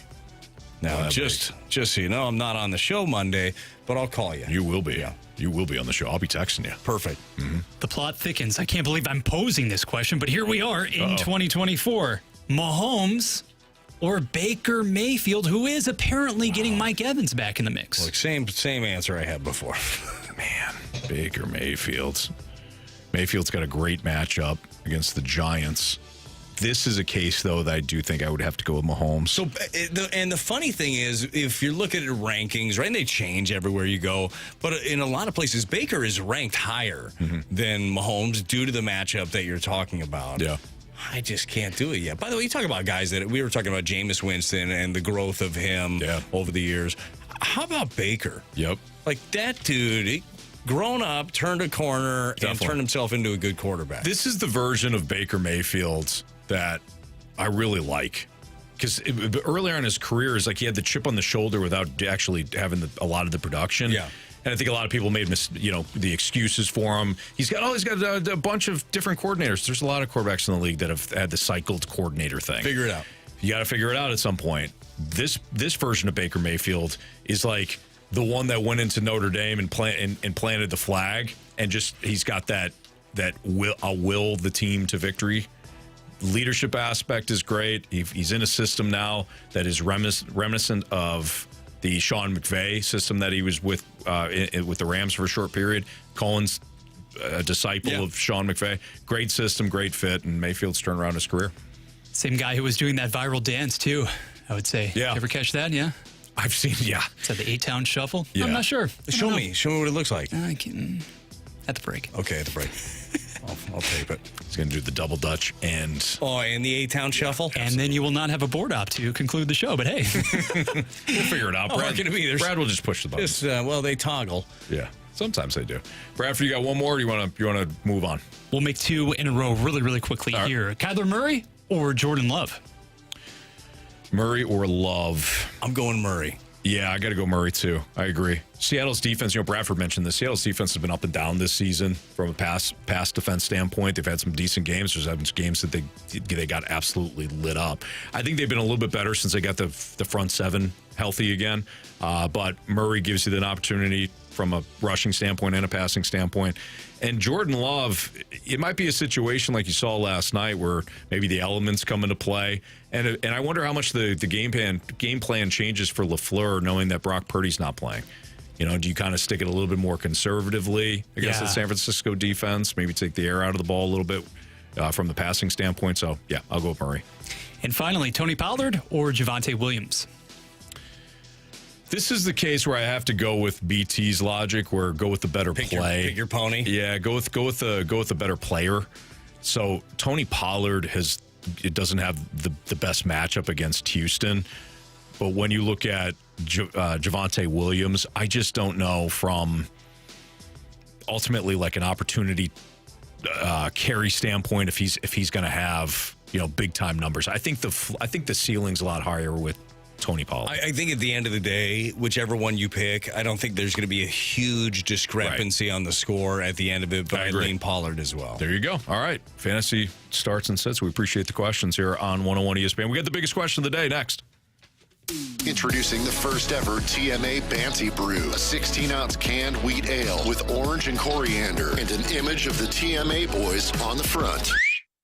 The Banty Brew, a refreshing ale made with white wheat, ground coriander, and fresh whole oranges. And now you can pick up the TMA Banty Brew at Salt and Smoke or at any area Friar Tuck's location. Must be 21 or older to consume or purchase. See the can at TMASTL.com and find a participating location to try it for yourself. Brought to you by Charlottesville Brewery and Winery in St. Genevieve, Show Me Beverages, and Salt and Smoke. Find out more at TMASTL.com.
Trading your car at a dealership? Get serious. Your car is worth more and they want to pay you less. Get full retail value without the retail hassle at sellmycarstl.com. With a new convenient location on Manchester Road in Bowen, that's sellmycarstl.com.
St. Louis Blues hockey can be heard exclusively on 101 ESPN. Get the info you need before and after every Blues game with a First Community pre- and post-game show. First Community Credit Union, calling St. Louis home for 90 years and powered by Scott Lee Heating Company. 101 ESPN Sports Center. Islanders await Blues. Good afternoon. It's Bradford Bruns with a Sports Center update presented by Saliga Heating and Cooling. Tomorrow night, right here on 101 ESPN, St. Louis visits New York at UBS Arena. Drew Bannister's team currently carries that 9-11-1 record, having defeated San Jose yesterday. Patrick Waz Isles, meanwhile, boast 19 points thus far. Hoops, Mizzou tips off next hour versus Pacific. Minnesota Duluth welcomes Western Michigan as well. This Sports Center update was brought to you by Saliga Heating and Cooling, an independent American Standard heating and air conditioning dealer. You're in the fast lane on 101 ESPN, driven by Scrap Mart Metals Recycling. It's time for the fast lane's biggest question of the day. All right, time for the biggest question of the day with Bradford Bruns. Go ahead, Bradford. Gentlemen, we have a pretty decent mix up top, at least, for this weekend's college football slate. As we mentioned earlier in the show, you have Indiana undefeated as of yet, traveling to Columbus and Ohio State, BYU, Arizona State, Kansas hosting Colorado, in which should be a good one as well. With so many teams in the mix, though, my question for you guys is, has the transfer portal, so much talk surrounding that, of course, almost taken a back seat as of late? Or once January rolls around, once we get to the CFP, are those additions for the Blue Bloods going to determine everything? Bradford and Brad. You can't go wrong today. Yeah. Anyways, Brad. Yeah. I feel as though that this is always a bigger topic in the offseason, and everybody kind of clutches the pearls and like, oh, no, it's ruining the sport. And then you get to the actual games, you're like, can you tell me the ones that are transfer portal players? Yeah, the good ones. And the quarterbacks. All right, back down. But typically you can't, we always make a big deal. Oh, we got this guy. TP on the back of him. TP on the helmet. Oh, there he is. Maybe they should. Maybe we should wear like a penny. Like, how good are we in the transfer portal? Well, see the guy that threw the ball to the guy that caught it? Yep. TPs. Nailed it. Yeah. But typically we make a big deal out of like the offensive line. Oh, they got 2 offensive linemen in the transfer portal. They got a couple of defensive players in the transfer portal. And it winds up not being a storyline during the season. Sure. Besides, Brad, Florida State has been dreadful, and what do they get? 1 win? Yeah. Is that where they're sitting at right now? I think they got 1 win. And they are a team that were very heavily into the transfer portal. So yes. You mean when they were undefeated last year? Yeah. And they lost. I think they had at least 13 or so, like a very good transfer players that moved on. Sure. Many to the NFL. Mm-hmm. How do you balance it now, Anthony? Well, how do you build a program? Mike Norvell asking. I think that you kind of let it, at least from a fan perspective, you can let this thing play out, because I don't think it's going to be a situation where it's like, oh, you have to win the transfer portal. It can backfire on you quickly. Not to change sports, but like Mizzou a year ago. Not the football team, but the basketball team. Oh, don't go there. Don't you go there. I'm just saying. The portal can be unkind too. Live by the portal, die by the portal. Yeah. But it's like anything else. Again, totally to change sports. Baseball, right? If you go all analytics, I think you're screwed. Yep.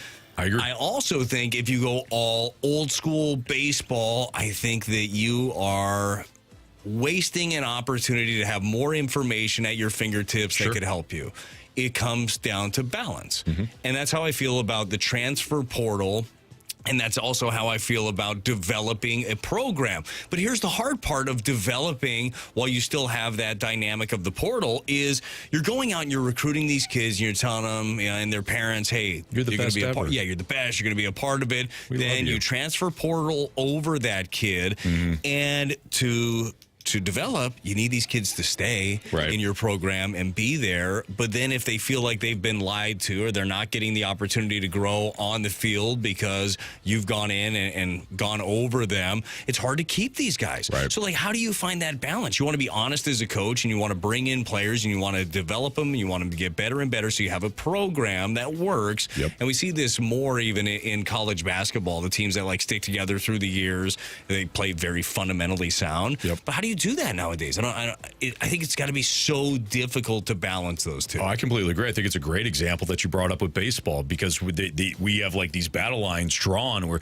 you're either analytics or you're old school, and the old school don't like the analytics, and the analytics, feel like the old school is a dumb way. Right. But you're absolutely right. You have to have a balance. Isn't that just life in general? And you have to embrace the balance too. Yes. It's not just like begrudgingly. Like right. It should be, hey, this is what we want to do, and this is how we do it, and this is because we know we're going to get the results. But it is different when you're working with human beings of building a culture. Because it's hard to tell a kid, hey, no, you're part of our future. I mean, not now, because I just got this kid from Fire Up Chips. Right. He just came in, and he's going to be playing your position. But you watch him enough, and you hang around here, you're going to be really good come next year. Like, you have to have somebody when all these guys move on, you have to be able to plug the gap, and not just with a body, Bradford, but be able to plug the gap with a competent player. Yeah, it's a really fascinating concept to explore because you're never going to put that genie back in the lamp now, right? Because we are existing in that wild, wild west-esque version of NIL money left and right. It's flying around. But at the same time, in trying to build a program, there's so few coaches, especially in the football side of things, who are eschewing that and trying to go about it the old way. Dabo Swinney comes to mind, and really, who else?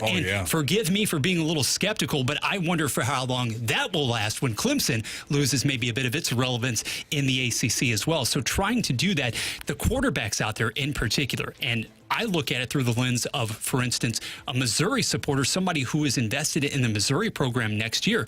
You find yourself in a position, for example, you try to develop a program. You have so many outgoing offensive players now. Well, it's not a matter of trying to necessarily land the biggest 4 or 5-star recruit. You're going after those guys, but how much are you willing to allocate to acquire, quite literally, to hire that quarterback that you most desperately need? Whereas, Anthony, I think the one position of strength, area of importance on the football side of things too, that you can still assign that importance to and say we are developing this as a unit, would be the offensive line. That's where you actually see a lot of the programs, especially in the Big Ten, the SEC, if they're not losing them consistently to the draft early, at least you can develop that way up front. Right, yeah, you need that. I still think you need the chemistry and the cohesion along the offensive line, and the only way to do that, I think, is to develop those guys internally. Yeah, I agree with you. Real quick note, I was watching the comeback, the Red Sox-Yankees comeback on Netflix, and there was let us get one. Yeah, it was great. There was a moment where Grady Little was talking, and he was the manager of the Red Sox before Tito came in, and he was the one that left Pedro Martinez in during the infamous Aaron Boone game, and they had Theo Epstein talking about the analytics of it and how, you could tell the velocity was dipping with Pedro. Pedro was talking about how he was kind of getting tired and whatever, but Grady went up to him and said, hey, you got one more. And Pedro's like, I'm never going to tell you no. Yeah, of course. And he left him in there too long. The Yankees came back. You have to have that balance. You have to know what the analytics say, and you have to know your player. Now, it went sideways on Grady Little, who seemingly was always old school and old school only. But then you get somebody in Tito who comes in and he's a balance, and he knows how to pull the right strings. He wants to win a World Series the year after. And playing the other side of that, how about Kevin Cash taking out Blake Snell? Totally. Yes. Like, where you're like, true analytics. Here's our script, but he's and this is what we're going to do. They can't hit him. No. Right. No. You're absolutely right. This is the script. Find the balance. Yes. And Kevin Cash, good manager, very good manager. But that one bit him. Yeah. Yep. And Kevin Cash and Grady Little neither have the World Series ring. Well, Kevin Cash still got plenty of time. We'll see when he goes to the home ballpark. But. Yeah. Oh, no. Too soon. All right. We have got Bet the Board. We've got 3 stars a day. We've got criticisms and compliments next. The St. Louis Blues are back on ESPN. Shoots, he scores!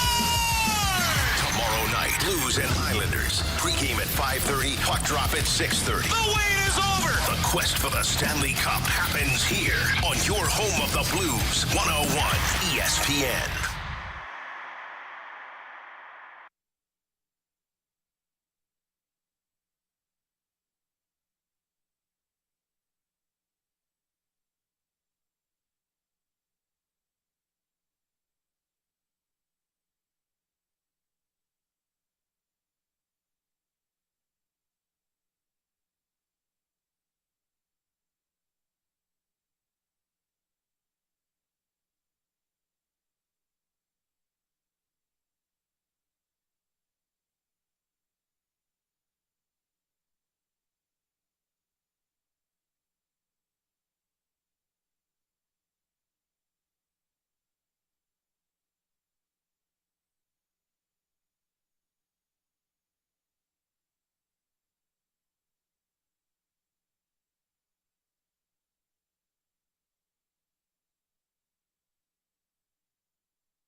You're in the Fast Lane, coming to you live from the Car Shield studio on 101 ESPN.